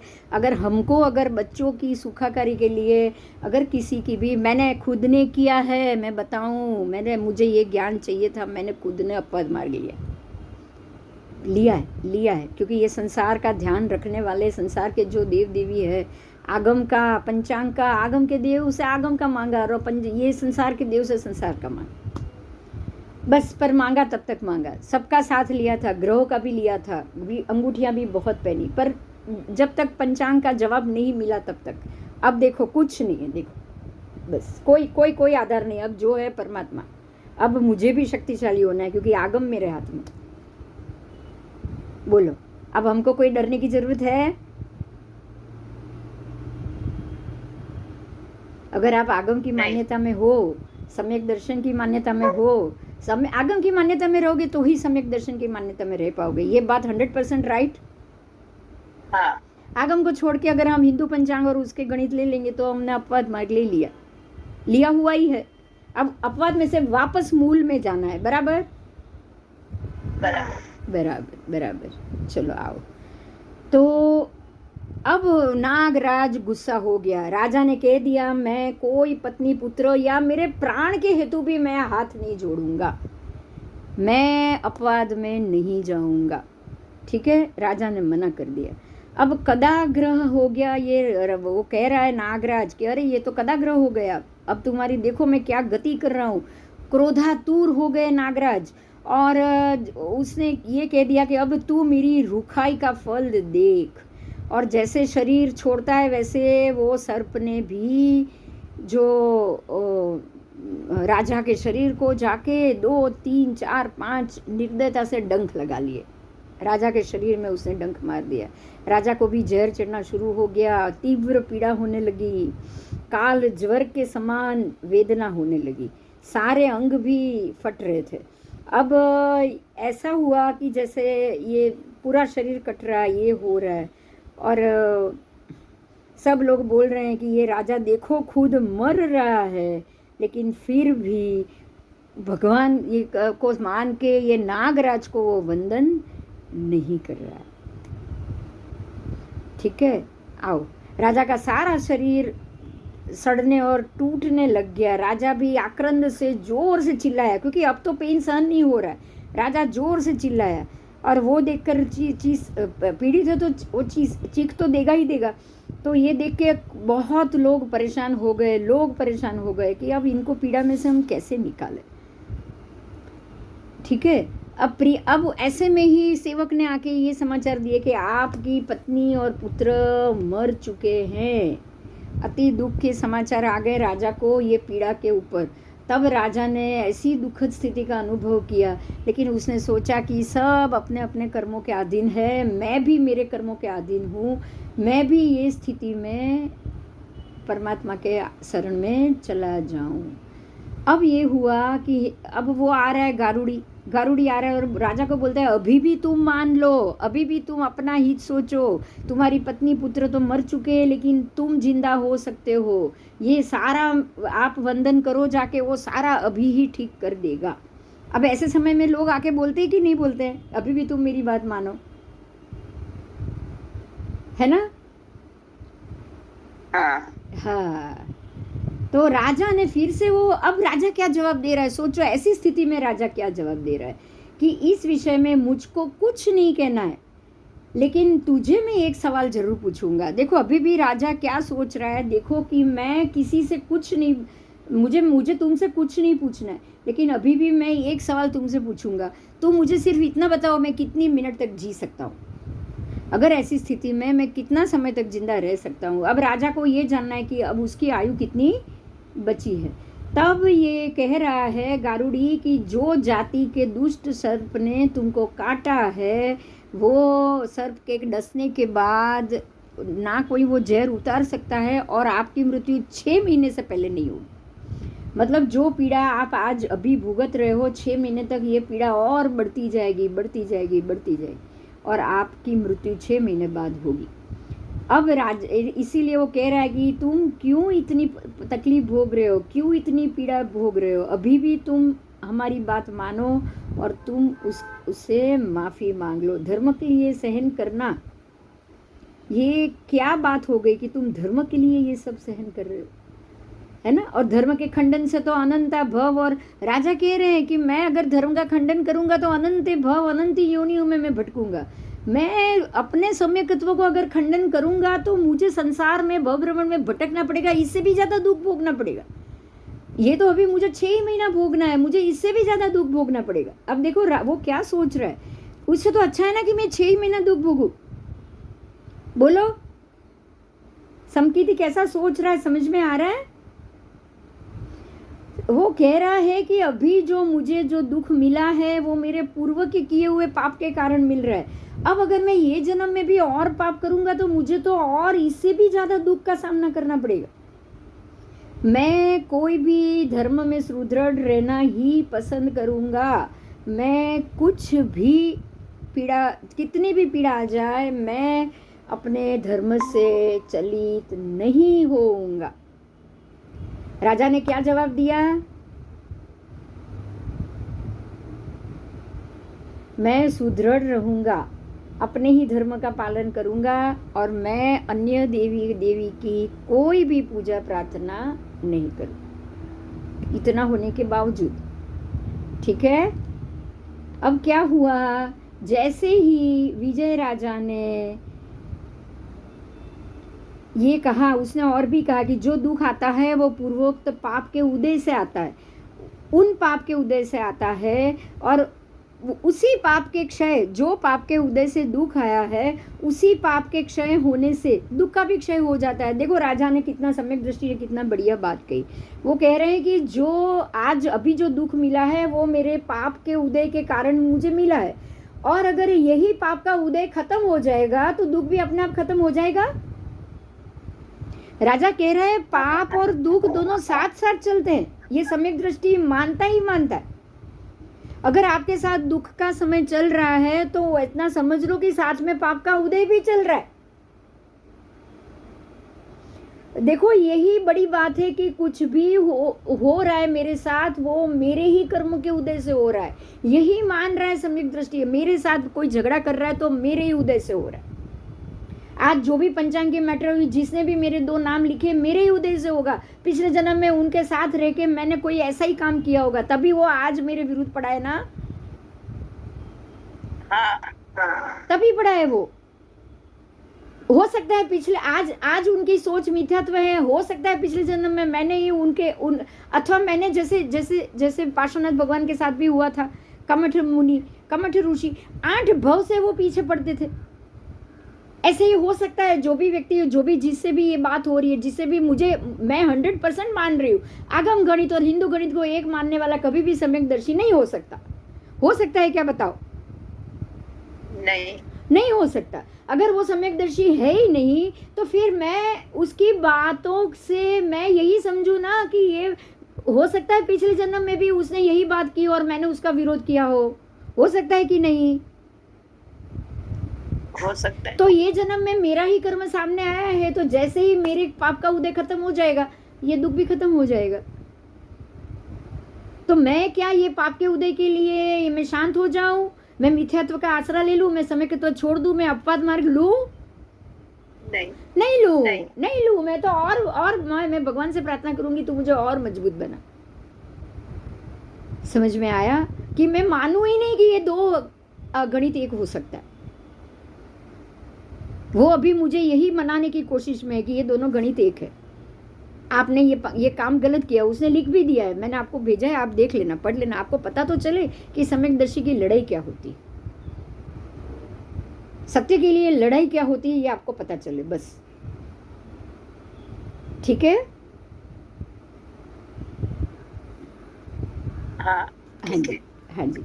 अब हुआ ये कि राजा की यहाँ पे सम्यक दर्शन में विजय, राजा मजबूत होके खड़े हो गए। ये मजबूती है कि नहीं बताओ? ये टोच की मजबूती। पत्नी मर गया, पुत्र मर गया, खुद मरने जा रहा है, खुद 6 महीने की पीड़ा भुगत रहा है, नरक से भी तीव्र दुख और ज्वर और वो पीड़ा भुगत रहा है, लेकिन फिर भी राजा सोच रहा है मृत्यु आए तो आने दो, मेरे ही कर्म के उदय से मैं भोग रहा हूँ, मेरा ही पाप का उदय चल रहा है और उसका ही मुझे दुख मिल रहा है। अगर मैंने ज़्यादा पाप किए तो वो वापस भवांतर में इससे भी ज़्यादा पाप का उदय होगा और ये वापस मुझे दुख ही भोगना है। तो इससे तो अच्छा है मैं अभी भोग के खत्म कर लूँ। मैं अभी क्यों पाप से बचना चाहूं? कुछ भी पाप का उदय आए, आपको सबसे पहले ये सोचना है कि क्या मुझे ये पाप से बचने की जरूरत है?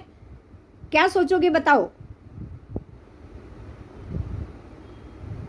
नहीं, पाप से बचने की जरूरत नहीं। पाप से बचने की जरूरत नहीं है। इसके लिए मुझे गलत दर्शन का सहारा लेने की तो बिल्कुल जरूरत नहीं। बराबर, सही मार्ग पे ही चलने। हाँ, सत्य के मार्ग पे चलो, आगम के मार्ग पे चलो, सम्यक दर्शन के मार्ग पे चलो, परमात्मा ने जो बताया उसके मार्ग पे चलो। ठीक है? हाँ, ऐसे ही जैसे पाप का क्षय सुकृत से होता है, पाप का उदय दुख के कारण हुआ है, अब पाप का क्षय सुकृत से होगा। जब दुख खत्म हो जाएगा और जब मैं सम्यक दर्शन में टिका रहूंगा, परमात्मा की भक्ति में टिका रहूंगा, तो सुकृत हो जाएगा। सम्यक दर्शन में टिकना ही तो सुकृत है। अपने आप राजा टिका और 5 दिव्य प्रकट हो गए।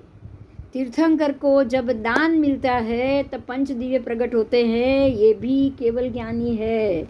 यहाँ 5 दिव्य प्रकट हो गए। राजा ने जैसे ही गारुड़ी को स्पष्ट जवाब दे दिया, 5 दिव्य प्रकट हो गए और तीर्थंकर को दान देने वाले 5 दिव्य वस्त्रों की वृष्टि, पुष्प वृष्टि, धन की वृष्टि, देव दुदुम्बी नाद और अहो सत्व की घोषणा। समझ में आया? 5 दिव्य क्या होते हैं? बोलो, फिर से बोलूं। वस्त्रों की वृष्टि, पुष्प वृष्टि, वो भी वही जो अचित होते हैं वैसे, धन की वृष्टि, देव दुदुम्भी नाद और अहो सत्व की घोषणा। 5 दिव्य है और ये देव उत्पन्न करते हैं, तो देव तो अपने पास जो होगा वो ही देंगे ना। देव के पास धन बहुत है, धन दिया, वस्त्र बहुत है, वस्त्र दिया, पुष्प बहुत है, पुष्प उत्पन्न कर लिया हवा में, और खास करके धन की वृष्टि, देव दुदुम्भी बजाई, शंख, ये ढोल नगारा, ताकि सबको पता चले कि यहाँ किसी केवली का या यहाँ किसी सम्यकदर्शी का, चारित्री का, क्षायिक समकिति का सत्व बढ़ गया है। समझ में आया? और अहो सत्व की घोषणा, मतलब कि आप बहुत सत्वशाली जीव हो, उसकी घोषणा। बोलो, धर्म की सुदृढ़ता की महिमा है। ये क्या है? एक मिनट। आप धर्म में सुदृढ़ रहे, उसकी ये महिमा है। ऐसे ही जब भी परमात्मा, जब भी पारणा करते हैं ना, तो वहाँ भी पंचवृष्टि होती ही होती। पता है ना ये सबको? वहाँ भी पंचवृष्टि होगी और वहाँ भी ऐसे ही अहोदानम ऐसे धर्म में सुदृढ़ की महिमा होगी। अब हुआ क्या? पंचवृष्टि हो गई, राजा तत्काल सर्वांग स्वस्थ हो गया, संपूर्ण शरीर से उसका रोग चला गया, स्वस्थ हो गया। उस समय अपने सामने राजा अपने प्रति राग से शोभित उस देव को देख रहा है। अब सामने देव आ गया, क्योंकि सारा ये देव का किया हुआ था। जो मिथ्यात्वी देव राजा की कसौटी लेने आया था, उसने ये सब किया था। और उसी समय राज्य प्राप्ति के समान सारे आप्तजन राजा ने आके राजा को, उसकी प्रिया और उसकी पत्नी दोनों स्वस्थ हो गए, उसके समाचार दिए। देखो, अभी यहाँ महत्व की बात है। मैं एक बात बता रही हूँ, ये कोई जादू नहीं था। ये जादू था क्या? मिथ्यादि देव का किया धरा था क्या? राजा को पीड़ा हुई नहीं होगी क्या? मिथ्यात्वी देव सम्यक दृष्टि को अगर तकलीफ देना चाहे तो कितने समय दे सकता है? बताओ।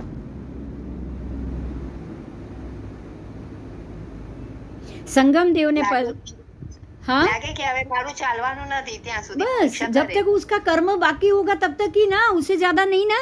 हाँ, नहीं ज्यादा नहीं। राजा को पाप का उदय था उतना ही समय ना। हाँ बराबर। तो राजा, उनकी पत्नी, उनका पुत्र, तीनों के पाप के उदय चल रहा था। मिथ्यात्वी देव का सत्व कब तक टिकने वाला था? कहाँ तक टिकने वाला था? जब तक ये उनके पाप का उदय था। राजा ने, सबने अपने रानी और पुत्र को तो सहन करने की बारी भी नहीं आई, क्योंकि वो तो मूर्छित हो गए, लेकिन राजा ने तो सहन किया ना। राजा ने तो सम्यक दर्शन को मजबूत रखने के लिए कितनी लड़ाई लड़ी। बराबर। 2 दिन 3 दिन तक उसने सहन किया है। और मिथ्यात्वी का जोर सिर्फ कर्म के पाप के उदय तक ही चलेगा। हर एक व्यक्ति को ये मानना है बस।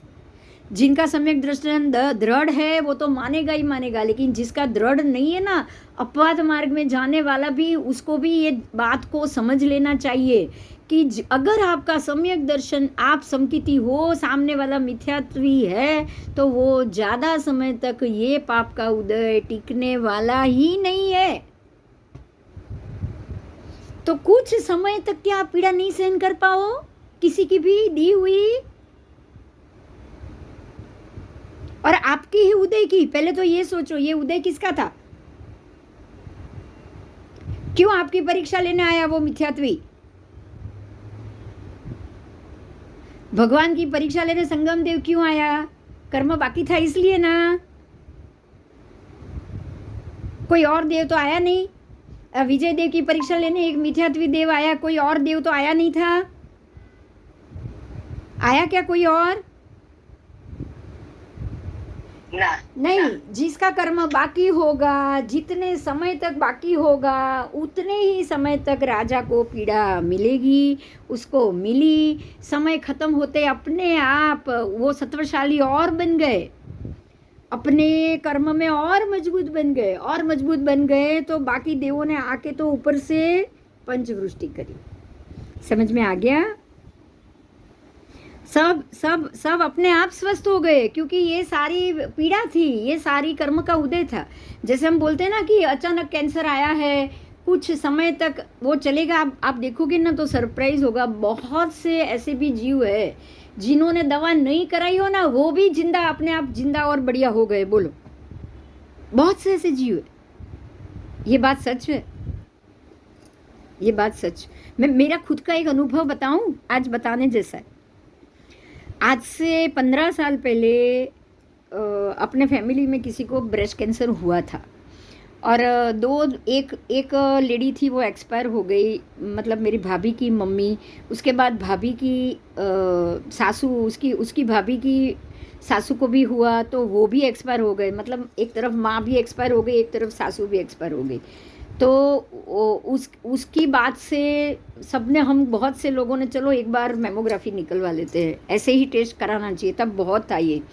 तब मैंने मेमोग्राफी निकलवाई थी, मेरी खुद की मेमोग्राफी, आज भी रिपोर्ट पड़ा है, उसमें कितनी थी कि पता है, पाँच फाइब्रोसिस आई थी ब्रेस्ट कैंसर की। और ये जैसे बिंदी है ना, उतनी। मटर का दाना कितना होता है? मटर के दाने जितनी 5 गांठ आई थी उसमें। और तब ये रिपोर्ट मैंने बताया था सामने ही डॉक्टर साड़ी वाला को कि भाई ऐसा रिपोर्ट आया है और ये 5 इसमें बता रहा है, अब इसका क्या करना है, दवाई लेनी है, कीमो लेनी है, या क्या करना है। ये 15 साल पहले की बात, ये 15 साल पहले की बात। ये 5 गांठ आई, तब डॉक्टर ने बोला ये बहुत छोटी है, आप नेक्स्ट ईयर फिर से रिपोर्ट निकलवाओ, अगर ये बड़ी हुई तो ही इसका इलाज होगा, अगर बड़ी हुई तो ही तकलीफ है, अगर बड़ी नहीं हुई तो ऐसे ही पड़ा रहने दो। आपको उसके लिए एवरी ईयर रिपोर्ट निकलवाना पड़ेगा कि ये कोई और रूप में तो नहीं जा रही है ना, ये बढ़ तो नहीं रही है ना, या ज़्यादा तो नहीं हो रही ना, हम नेक्स्ट ईयर देखेंगे, आप 1 साल तक इंतज़ार करो। 1 साल निकल गया, साल के बाद 2 साल 3 साल, क्योंकि वापस जाना तो मेरे को भी अच्छा भी नहीं लगा था। और हो सकता है ये स्पिरिचुअल जर्नी या ये ध्यान, ये साधना, और मेरे हाथ में 9 लाख नौकर का जाप, सब चीज़ मुझे मिल गई थी, उसी का कारण होगा या क्या कारण नहीं पता। 10 साल तक मैंने रिपोर्ट नहीं निकलवाया, दूसरा रिपोर्ट मैंने नहीं निकलवाया। और 10 साल के बाद फिर से किसी और 2-3 लोगों को ये सीरियस हुआ, वापस मुझे डर लगा कि हो सकता है 10 साल तक तो मैं ऐसे ही बैठी रही हूँ, हो सकता है 10 साल में कुछ बड़ा हो तो मैं फिर से मेमोग्राफी निकलवाऊँ। मेरे को तो पता ही था 10 साल पहले जहाँ निकलवाया था वही डॉक्टर, वही मेमोग्राफी क्लिनिक, फिर से मैंने वहीं पे मेमोग्राफी निकलवाई। मेमोग्राफी के रिपोर्ट में उसको मैंने पुराना रिपोर्ट दिया कि ये आपका पुराना रिपोर्ट है, और उसको टैली करते हैं ना, डॉक्टर जनरली टैली करते हैं, पहले का रिपोर्ट हो तो वो मांगते। तो मैंने उनका ही रिपोर्ट था वो दिया। उनके ही दूसरे रिपोर्ट में आप मानोगे नहीं, एक भी फाइब्रोसिस नहीं निकली। मैंने उसको पूछा, क्योंकि डॉक्टर ने बोला था ये अपने आप नहीं जाएगा, दवाई से नहीं जाएगा, डॉक्टर ने बोला था कि इसके लिए तो कीमो ही लेनी पड़ेगी, कीमो से भी नहीं जाएगा, सर्जरी करनी पड़ेगी। तब मेरे को डॉक्टर ने ये बोला था ये कीमो से भी नहीं जाएगा। तो मैंने पूछा उसको ये कैसे हुआ, डॉक्टर ने बोला था ये फाइब्रोसिस है, ये ऐसे नहीं जाएगी, और आपके 10 साल के बाद रिपोर्ट में बिल्कुल नहीं है, 0 है। तो वो बोल रही है आप खुश हो जाओ कि नहीं है, बस भूल जाओ कि वो कहीं चली गई, रिपोर्ट गलत नहीं है, इसमें दिख रहा है इसमें नहीं दिख रहा है, रिपोर्ट गलत नहीं, ये तो एक्सरे, ये तो जो है वही बताता, वो तो जो है वही बताता। तो ऐसा भी होता है, पाप का उदय हुआ था, 5 गांठें आई, कुछ टेंशन मुझे दिया, कुछ समय टेंशन दिया, तभी मैं रिपोर्ट के लिए गई, बराबर मालूम भी पड़ा कि नेक्स्ट ईयर चेक कराना है बढ़ा कि नहीं बढ़ा। अब अगर वो 1 साल में दुख में रहती, पीड़ित रहती, चिंता करती, ये करती, तो क्या होता बताओ।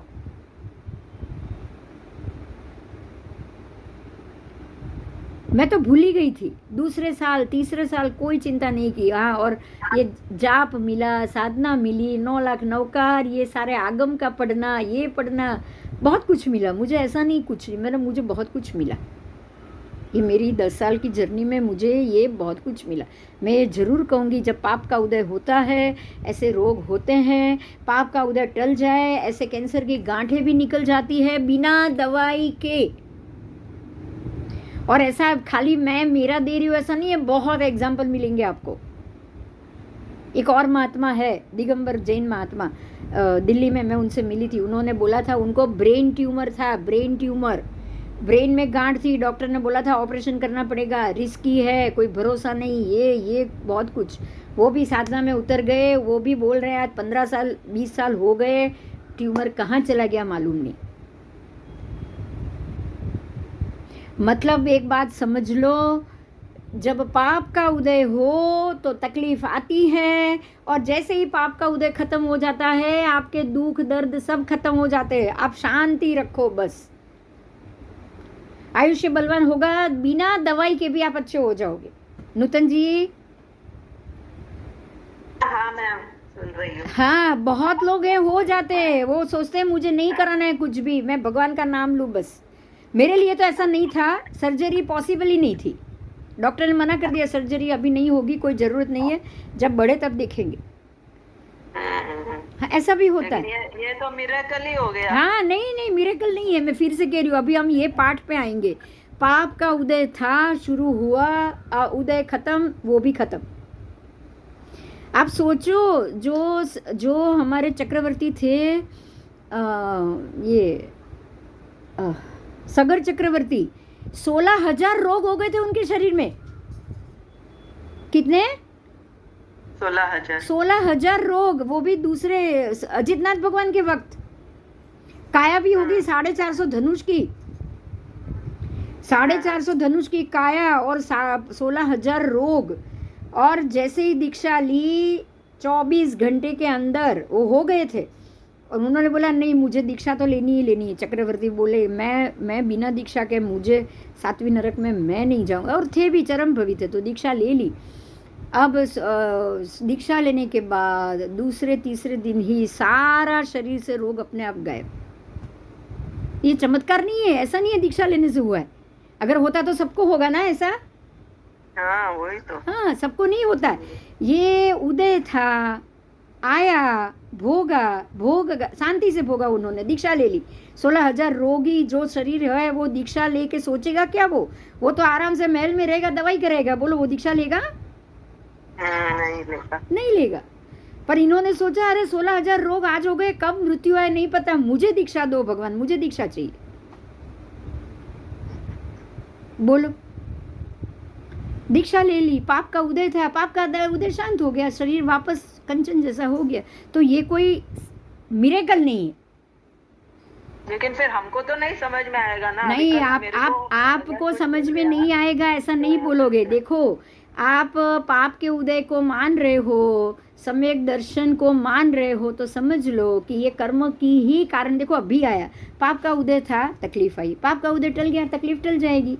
राजा बोल रहा है ना, सम्यकदर्शी राजा क्या बोल रहा है? सम्यकदर्शी जीव यही सोचेगा कि जिसका जितना आयु है उसका उतना जीना ही जीना है। आप कुछ मत करो तो भी आप जियोगे। पाप का उदय है तो टल जाएगा, तो आप ठीक हो जाओगे। और अगर मृत्यु हुई का ही उदय आ गया है, मरने का ही समय आ गया है, तो आपको कौन बचा पाएगा भाई?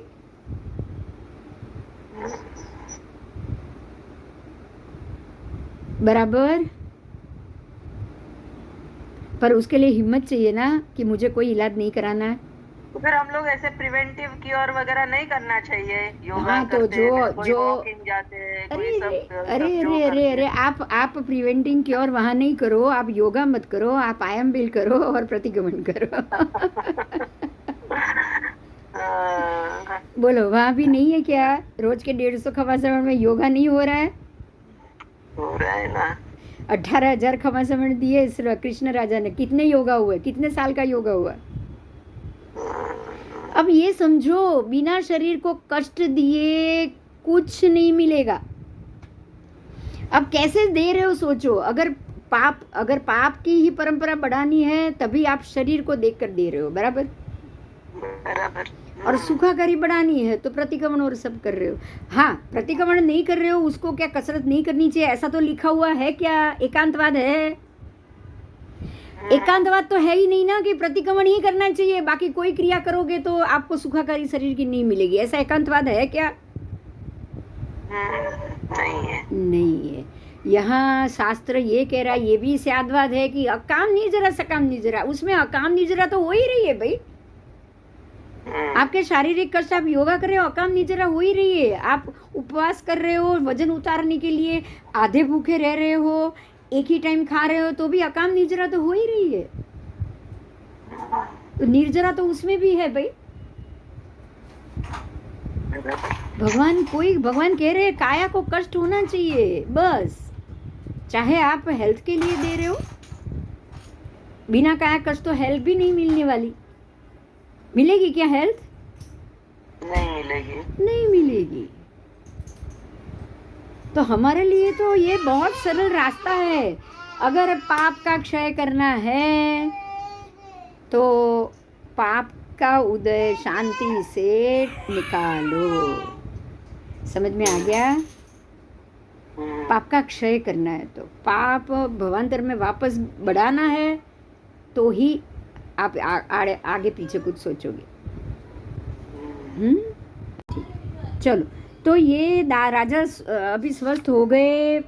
सारे देव ने कहा कि भाई मैं तो आपकी परीक्षा लेने के लिए आया था, क्योंकि सम्यक दर्शन को दृढ़ मैं नहीं मानता कि कोई भी ऐसे व्यक्ति सम्यक दर्शन में ऐसे इस प्रकार से आप दृढ़ रह सकता है। फिर भी मैं तो ये मानता ही नहीं हूँ, क्योंकि खुद तो मिथ्यात्वी, खुद तो मैंने आपकी इतनी कसौटी ली, उसके लिए मैं माफ़ी ज़रूर मांगूंगा। लेकिन मैं ये समझता ही हूँ कि भाई ऐसे देवों की तो पूजा करनी ही चाहिए, हमें अपनी तबीयत का ध्यान रखना ही चाहिए। ऐसा देव ये बोलने के बाद ही वहाँ से चला गया, क्योंकि मिथ्यात्वी है ना, उसको थोड़ी राजा से बातें करनी है। तो देव भी इस तरह से कहता है कि चलो आप दीर्घकाल विजयी रहो, तुम्हारे समान सात्विक पुरुषों में शिरोमणि इस विश्व में और कौन हो सकता है। वो देव सौधर्म देव ने बराबर ही कहा था, इंद्र ने आपका जो वखाण किया वो सच में सही था, ऐसा उसको मानना तो पड़ेगा ना। उसने परीक्षा ली लेकिन राजा चलित नहीं हुआ है। तो पूर्व महाविद्य में श्री अरियन परमात्मा ने इंद्र के सामने तुम्हारी धर्म दृढ़ता की जो प्रशंसा की वो बराबर थी, फिर भी जिन वचन पे मैंने श्रद्धा नहीं रखी और तुम्हें धर्म से चलित करने के लिए सदाचारी साधुओं में भी दुराचार दिखलाया। अब उसने जो सदाचारी साधु में जो दुराचारी साधु है, ये सारा ये देव की लीला थी, ये देव की लीला थी। लेकिन राजा को जो पीड़ा मिली वो तो हकीकत में मिली। उसने जो नाग बन के काटा और शरीर में पॉइजन, रानी पुत्री मूर्छित, वो तो पीड़ा, बिना पीड़ा तो ऐसा होगा ही नहीं। होगा क्या? बिना डसे ऐसा होगा? नहीं होगा। ठीक है, तो ये सब मैंने श्रद्धा नहीं रखी और तुम्हें चलित करने के लिए सदाचारी साधुओं को दुराचारी बताया, दिखलाया। इतना ही नहीं, मनुष्य क्षेत्र के बाहर धर्म में स्थिर मन वाले तुम्हारे ऊपर मैंने सर्पों का उपद्रव भी अनेक प्रकार से प्रपंच के रूप में किया। ठीक है, अन्य जन तो ऐसे मलिन आचार वाले एक ही साधु देखकर भी वो चलित हो जाते हैं। बाकी दूसरे लोगों को मैं अगर एक साधु को दुराचार बताऊं ना तो वो ये मान लेंगे कि सारे साधु ऐसे होते हैं। हम लोग कभी कभी ऐसी गलती कर लेते कि नहीं बताओ, कि भाई फिर भी हम अभी इतना तो फ़र्क है, शायद मेरे मुंह से निकलेगा तो मैं यही सोचूंगी कि 90% ऐसे होने से 10% अच्छे महात्मा को हम बुरा नहीं कह सकते। बात समझ में आई? चारित्र तो लेना ही चाहिए। हाँ, यस, ठीक है। तो ये अन्य जन ऐसे मलिन आचार वाले साधु को, एक साधु को देखकर भी अन्य सभी साधु के ऊपर से श्रद्धा उठा देते हैं। लेकिन तुमने तो संख्या बंद दुराचारी महात्मा देखे, आचार्य को भी दुराचारी देखा, गज के नायक को भी दुराचारी देखा, फिर भी धर्म में विपरीत परिणाम वाले आप नहीं बने। आप नहीं बने। अपनी श्रद्धा को अखंड रखी। दूसरे जन अपने स्त्री पुत्र परिवार के लिए कोई भी दुष्कर्म कर लेते हैं, बराबर। आपके अंतपुर से मैंने गच्छाधिपति को, गच्छ के नायक को बाहर निकाला, लेकिन आपने पत्नी पे शंका तक नहीं की। आपने अपने पत्नी पुत्र को मरने के लिए छोड़ दिया, लेकिन कोई दुष्कर्म नहीं किया। ये अल्प दोष में भी भय रखते हैं लोग, लेकिन आपने अपने प्राणों को भी धर्म रक्षण के सामने बिल्कुल तृण के समान समझा। बात समझ में आई? आपने अपने प्राणों को भी तुच्छ कर दिया, प्राण की भी बलि दे दी। ऐसा वज्र के समान, अग्नि के समान मेरी इस माया से भी तुम चलित नहीं हुए। ये बता रहा है कि तुम अपनी सोच में, अपने दृष्टि में दृढ़ हो। तुमको चलायमान करने में अन्य कोई समर्थ नहीं होगा। मैं नहीं हो पाया, कोई नहीं हो पाएगा। राजन, मेरी इस दुष्ट चेष्टाओं को तुम क्रोध रहित बनकर माफ करो। देखो, अभी मिथ्यात्वी है तो माफ़ी तो मांगनी ही पड़ी। वो माफ़ी तो मांगेगा क्योंकि उसको मिथ्यात्वी ये जानता है। देखो, मिथ्यात्वी की दृष्टि क्या है समझो। मिथ्यात्वी ये समझता है कि जो ये संसार है, यहाँ मुझे सुख चाहिए तो मुझे किसी को सुख देना पड़ेगा, मुझे दुख चाहिए तो मुझे किसी को दुख देना पड़ेगा। ये तो वो मानता ही है। मानता है कि नहीं? ये तो वो मानता ही है कि मैं किसी से एक चीज़ छीनूंगा तो वो मेरे से दो चीज़ छीन सकता है। बोलो, मानेगा कि नहीं? स्वार्थी हो गया ना ये। मिथ्यात्व में स्वार्थ आएगा नहीं? आएगा कि नहीं आएगा? आएगा ही आएगा। वो सोचेगा मैं किसी की एक चीज़ झपट लूंगा तो वो मेरी की किसी भी चीज़ को झपटेगा ही झपटेगा। कोई भी इंसान तक का लाभ लेगा ही लेगा। यही मिथ्यात्वी करता है ना। किसी की मजबूरी का फायदा उठाना, तक का लाभ लेना, वही करता है कि नहीं? हाँ, इसीलिए वो समझ गया है, वो माफ़ी तो मांगेगा ही मांगेगा, क्योंकि वो जानता है कि अगर मैंने माफ़ी नहीं मांगी तो ये मुझ पे डबल वार करेगा।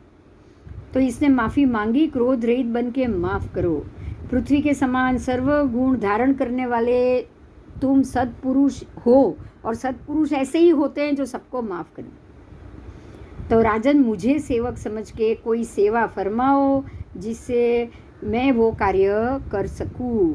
राजा ने देव की बात सुनी और कहा कि जो धर्म रूपी कल्प वृक्ष मेरे हृदय के घर में सुरक्षित हो रहा है, उससे सर्व इष्ट पदार्थ मुझे मिल जाता है। राजा कह रहा है कि मेरे अंदर धर्म रूपी कल्प वृक्ष है, उससे तो मुझे जो चाहिए वो सब मुझे मिल जाता है। मुझे तुमसे कोई काम कराने में कोई भी रस नहीं है, ज़रूरत भी नहीं। तो धर्म के बिना अन्य कोई श्रेष्ठ पदार्थ है ही नहीं। लेकिन तुम जरूर सुनो, सुमन देव, उसका नाम सुमन देव, तुम जरूर सुनो। तुम भी मिथ्यात्व का त्याग करो और सम्यकत्व का स्वीकार करो, जिससे तेरा सुमनत्व, देवत्व सार्थक हो जाए।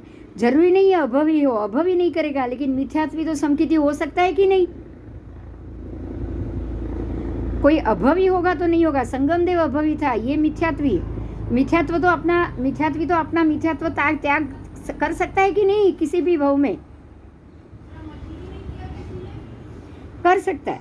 तो कह रहा है कि तू भी त्याग कर मिथ्यात्व का, सम्यकत्व का स्वीकार कर, जिससे तेरा भी देवत्व और सुमनत्व सार्थक हो जाए।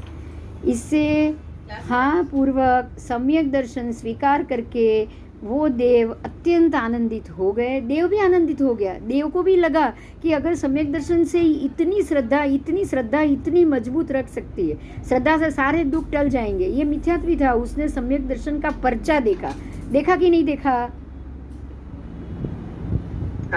देखा, उसने सम्यक दर्शन का पर्चा देखा है। और पर्चा देखने के बाद उसने मान लिया कि भाई हमें भी ये सम्यक दर्शनी होना ही चाहिए, बनना ही चाहिए। अगर सम्यक दर्शन मैं भी बनूंगा तो मैं भी बिल्कुल इसी तरह से हर एक पाप के उदय को टाल पाऊंगा। उसने भी सम्यकत्व ग्रहण किया। उसने भी माना कि नहीं, धर्म और उसमें मुझे श्रद्धा करनी चाहिए। उसने क्या सोचा है, क्या बोला है, आप सुनो। कि वो भी सम्यकत्व का स्वीकार करके अत्यंत आनंदित हुआ और राजा से आज्ञा लेकर वो देव अपने देवलोक में गया। इस तरह से सम्यकत्व की दृढ़ता को सिद्ध करके प्रौढ़ता प्राप्त की। वो मैच्योर हो गया, वो बिल्कुल प्रौढ़ हो गया। और चिरकाल तक अब राजा ये राज्य लक्ष्मी को भोगते भोगते विजय राजा को ने एक दिन ऐसा विचार किया कि मुझे धिक्कार है, मैंने एक लंगड़े के समान आज दिन तक चारित्र के लिए कोई तैयारी नहीं की। देखो अब राजा क्या सोच रहा है, मैं अभी तक खाली सम्यकत्व को ही मजबूत बना के बैठा है, मैंने अपने धर्म को लंगड़ा बना दिया है, मैंने आगे कोई कोशिश ही नहीं की, मुझे जितना कर रहा हूँ उतना ही किया है, मैंने कोई नया पैर आगे कदम बढ़ाया नहीं है, मैंने चारित्र के लिए कोई तैयारी नहीं की है। तो उस चारित्र के उद्यम के बिना आत्मा मुक्ति पद को कैसे प्राप्त कर सकता है। अब राजा सोच रहा है, देखो राजा को वैराग्य भाव आ रहा है कि नहीं। जैसे भरत राजा ने अपनी अंगुली बिना अंगूठी की देखी और उन्होंने सोचा कि देखो क्या है, शरीर काया कुछ नहीं है, काया बिल्कुल ही बेकार है, ये बेडोल है, अगर ये सारे आभूषण के बगैर तो काया की शोभा ही नहीं है, और मैं ये सारा कोई आभूषण में साथ लेके जाने वाला नहीं, और मैं ये काया के पीछे ही घूम रहा हूँ। उनको ऐसे ही वैराग्य आ गया, तो उनको ऐसे वैराग्य आया, राजा को ऐसे वैराग्य आया कि मैं चारित्र के पीछे कोई कार्य ही नहीं कर रहा हूँ, मैं तो राज्य भोग रहा हूँ, मुझे मोक्ष के लिए चारित्र का पालन करना चाहिए। मुझे धिक्कार है कि मैंने ऐसी कोई तैयारी नहीं की, और चारित्र के उद्यम बिना तो मेरी आत्मा मुक्ति पद प्राप्ति नहीं कर पाएगी। इससे सुगम दर्शन में भी, शुद्धि में भी उत्कृष्ट हो तो मुझे कदाचित सर्वदर्शता का संभव हो सकता है, और दर्शन शुद्धि की उत्कृष्टता के लिए सम्यकत्व के अंगों की आराधना करनी चाहिए।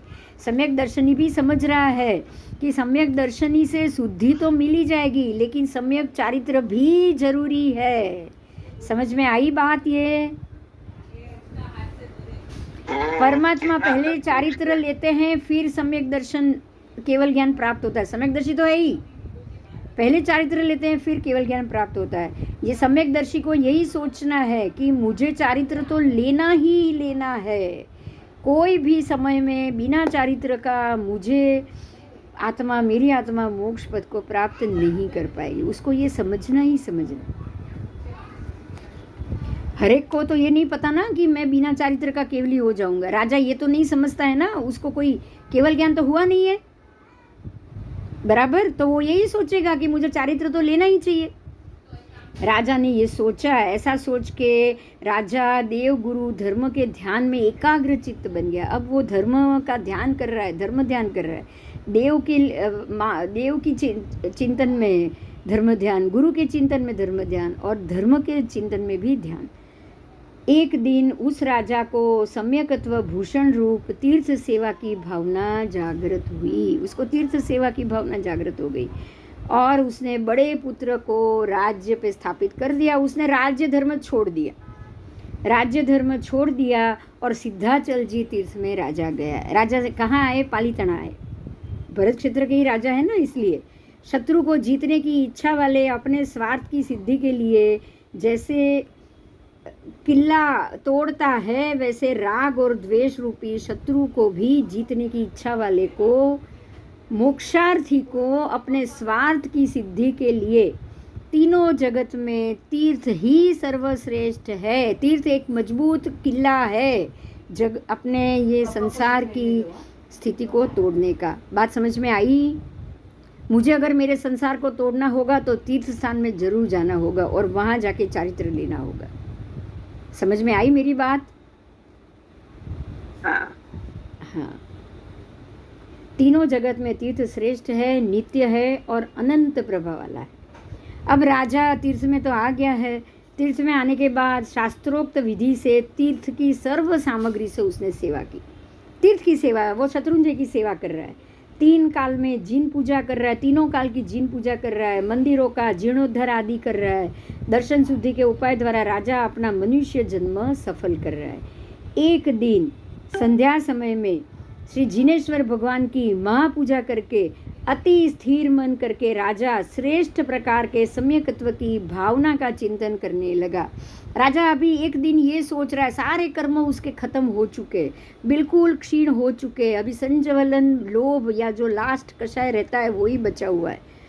अब राजा ऐसा चिंतन करने लगा कि ओहो, सर्वज्ञ परमात्मा ने सुख के साधन रूप कैसा सुंदर धर्म का है। वो सोच रहे भगवान ने कितना बढ़िया धर्म का है जो सुख ही सुख दे रहा है, जो कि कष्ट बिना संसार समुद्र के पार उतार सकता है। भगवान ने ऐसा धर्म दिया है कि जिसके लिए संसार में आके बार बार जन्म मरण करने की जरूरत नहीं। यह अति सुंदर धर्म हुआ संसार को पार करने का।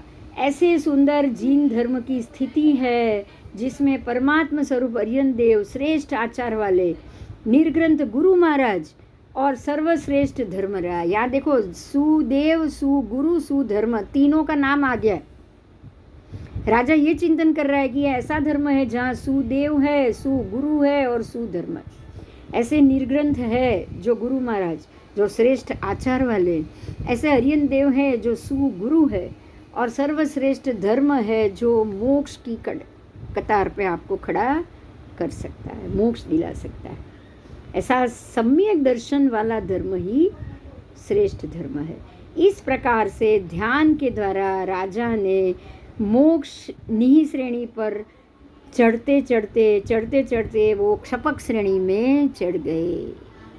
अंतर मुहूर्त में की ही क्षपक श्रेणी होती, और राजा क्षपक श्रेणी में चढ़े। जीव की क्या शक्ति है, और उस समय रात्रि थी, फिर भी उस रात्रि में अंधकार टल गया। समूह को नाश करने वाला केवल ज्ञान रूपी ज्ञान राजा को बिना कष्ट से उत्पन्न हो गया। देखो केवल ज्ञानी की अंतिम स्थिति देखो, कर्म क्षय क्षय क्षय, अंतिम कर्म विक्षय, और जैसे कर्म क्षय अपने आप केवल ज्ञान उत्पन्न हो गया। केवल ज्ञान के लिए कोई मेहनत करनी पड़ी, बताओ? राजा को कोई मेहनत करनी पड़ी? उसके लिए कुछ अलग ध्यान करना पड़ा? तो આગલા ભાવના હિસાબે ને, આગલા ભાવના हिसाबे नहीं, कर्म की कर्म उतरता गया। थोड़ा बहुत भी जो क्षीण बाकी था वो भी उतरता गया। पुराने भव का तो उतरा है, लेकिन ये भव में सम्यक दृष्टि थे इसलिए ज़्यादा बांधा नहीं था। नया तो बंद पड़ा नहीं, सारा जैसे मृत्यु तुल्य दुख भी तो सहन किया शांति से। पाप के उदय को उन्होंने शांति से सहन किया कि नहीं? जो कर्म का उदय आया वो सहन किया, हाँ या ना? किया। तो आप कर्म के उदय आते जाए, सहन करते जाओ, प्रशम बनते जाओ, प्रशम क्रोध, प्रशम मान, प्रशम माया, प्रशम लोभ, सब प्रशम करते जाओ, सब प्रशम रूप से करते जाओ, और शांत होते जाओ, सम्यक दर्शन में दृढ़ बनते जाओ। प्रशम रूप से जीने से नया कर्म बंधेगा नहीं, और दृढ़ सम्यकत्व होने से पुराने कर्म खत्म होंगे। बोलो, दोनों काम हुआ कि नहीं हुआ? हुआ। तो अब हमको भी यही करना है, प्रशम कर्म करते जाना है और आत्मा के ऊपर लगे कर्मों का क्षय करते रहना। शांत से जो भी चीज आए शांति से देखो, शांत चित्त से देखो, लेकिन प्रशम क्रोध जरूरी है तो जरूर करो, प्रशम करो। किसके लिए करोगे? प्रशम क्रोध किसके लिए करोगे? स्व के लिए कि सुदेव सुगुरु सुधर्म के लिए? सुगुरु सुदेव सुधर्म के लिए। किसके लिए करोगे? आपको लड़ना किसके लिए? अपने लिए लड़ना है क्या? अपने स्वार्थ के लिए लड़ना है? पत्नी परिवार के लिए लड़ना है? किसके लिए लड़ना है? आत्मा के लिए। आत्मा के लिए। लेकिन प्रशम क्रोध किसके लिए करना है? आत्मा के लिए तो क्रोध नहीं करना है ना। मैं खुद ही मेरे पे क्रोध करूं, ये पॉसिबल है? बोलो। नहीं, गुस्सा आवे છે પોતાના માટે। क्यों आएगा? अपने पे गुस्सा क्यों आना है? आपको अपने साथ हो रही हर चीज को पाप का उदय गिनना है। क्या गिनोगे आज से? क्या भूल થઈ ગઈ, આના માટે ખોટું કર્યું, मैं ખોટું કર્યું, गुस्सा तो पाप का उदय मानो ना, उसमें गुस्सा नहीं करना है, प्रायश्चित कर लो, बात खत्म। अगर कुछ बोल भी दिया तो पाप का उदय समझ के प्रायश्चित कर लो, बस बात खत्म। खुद पे गुस्सा आके हमें अपने ही ऊपर क्रोध करके, आप अपने ऊपर क्रोध करोगे तो क्या होगा? पाप का उदय टलेगा क्या? मैंने ऐसा नहीं, ऐसा किया होता तो अच्छा होता, मतलब नया कर्म बांधा।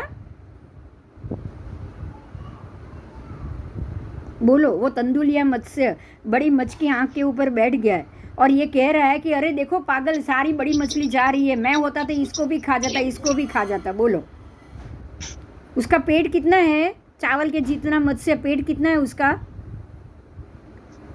छोटा। हाँ, और वो बड़ी बड़ी मछली खाने का सोच रहा है। सोच नहीं रहा है, पाप बांध रहा है, सातवीं नारकी बांध रहा है, बराबर। अपने पे गुस्सा कर रहा है ना वो, कि मैं होता, बड़ा होता तो खा लेता, मैं बड़ा होता, मैं बड़ा नहीं हूँ, उस चीज का उसको गुस्सा है। बराबर। उसको किस चीज का गुस्सा है? देखो वो भाग गया, देखो वो भाग गया, मेरा मुंह बड़ा होता तो मैं इसको जाने नहीं देता। वो किस पे गुस्सा कर रहा है? अपना शरीर छोटा है उस पे गुस्सा कर रहा है ना। बताओ, हाँ, आप रास्ता ढूंढोगे किसी के लिए। तूने मुझे कुछ सवाल किए, मैंने तुझे रास्ता बताया, तू वैसा काम नहीं करेगी तो मैं गुस्सा करूंगी। तू मेरी बात नहीं सुनती है, तू दूसरी बार आएगी तो मैं तुझे कोई रास्ता नहीं बताऊंगी, मैं यही गुस्सा करूंगी ना। गुस्सा क्या आएगा? यही आएगा ना। हाँ, बराबर। हाँ, अब ये गुस्सा किया मैंने, क्या पाप के उदय को टाला कि नया बांधा? नया बांधा। मुझे टालना चाहिए कि नया बांधना चाहिए? डालना चाहिए था। तो मुझे यही सोचना चाहिए था, तूने नहीं सोचा। तेरा नसीब, तेरे उदय, तेरे पाप के उदय अभी बाकी है, इसलिए तूने नहीं सुना। मुझे इतना ही सोचना चाहिए ना, हाँ, बराबर। इससे तो ज्यादा नहीं ना। पर तू दोबारा आएगी, मैं तुझे सलाह नहीं दूंगी तो ज्ञानावरण भी लग गया ऊपर से। तो इससे एंगल से सोचना पड़ता हाँ, है। इससे तो और कर्म बन रहा है हमको। हमें हर एक जीव को उससे हुई विगत पे उसके पाप का उदय है, उसको मुझे शांति से खत्म कराना है, ये सोचना है। मुझे उसकी मदद करनी पड़ेगी शांति से खत्म कराने में। मैं क्रोध भी करूंगी, लेकिन ये बोलूंगी तू देख मेरी बात सुनती नहीं है, फिर तू दोबारा आएगी तो मैं तुझे इलाज बताऊं, अगर फिर मैं नहीं बताऊंगी तो तू डबल गुस्सा करेगी। तू मेरी बात सुन नहीं तो इससे भी ज्यादा तकलीफ होगी। आप उसको समझाओगे ना? हाँ, समझाओगे या उसको छोड़ दोगे? नहीं समझाएंगे। आप समझाओगे, फिर भी उसको नहीं मानना है तो छोड़ दोगे, क्योंकि ये सोचोगे भी उसका पाप का उदय है। लेकिन 2 साल बाद वापस आई तब भी आप क्या गुस्सा करोगे? हम तो वही करते हैं, है ना? नहीं, नहीं करना है, यही समझो। आपको यही समझना है, अरे उसको दुख कम था जो मैं और दुख दे रही हूं।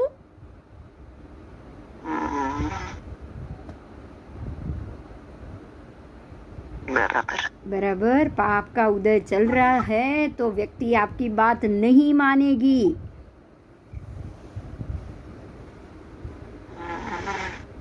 नहीं मानेगी।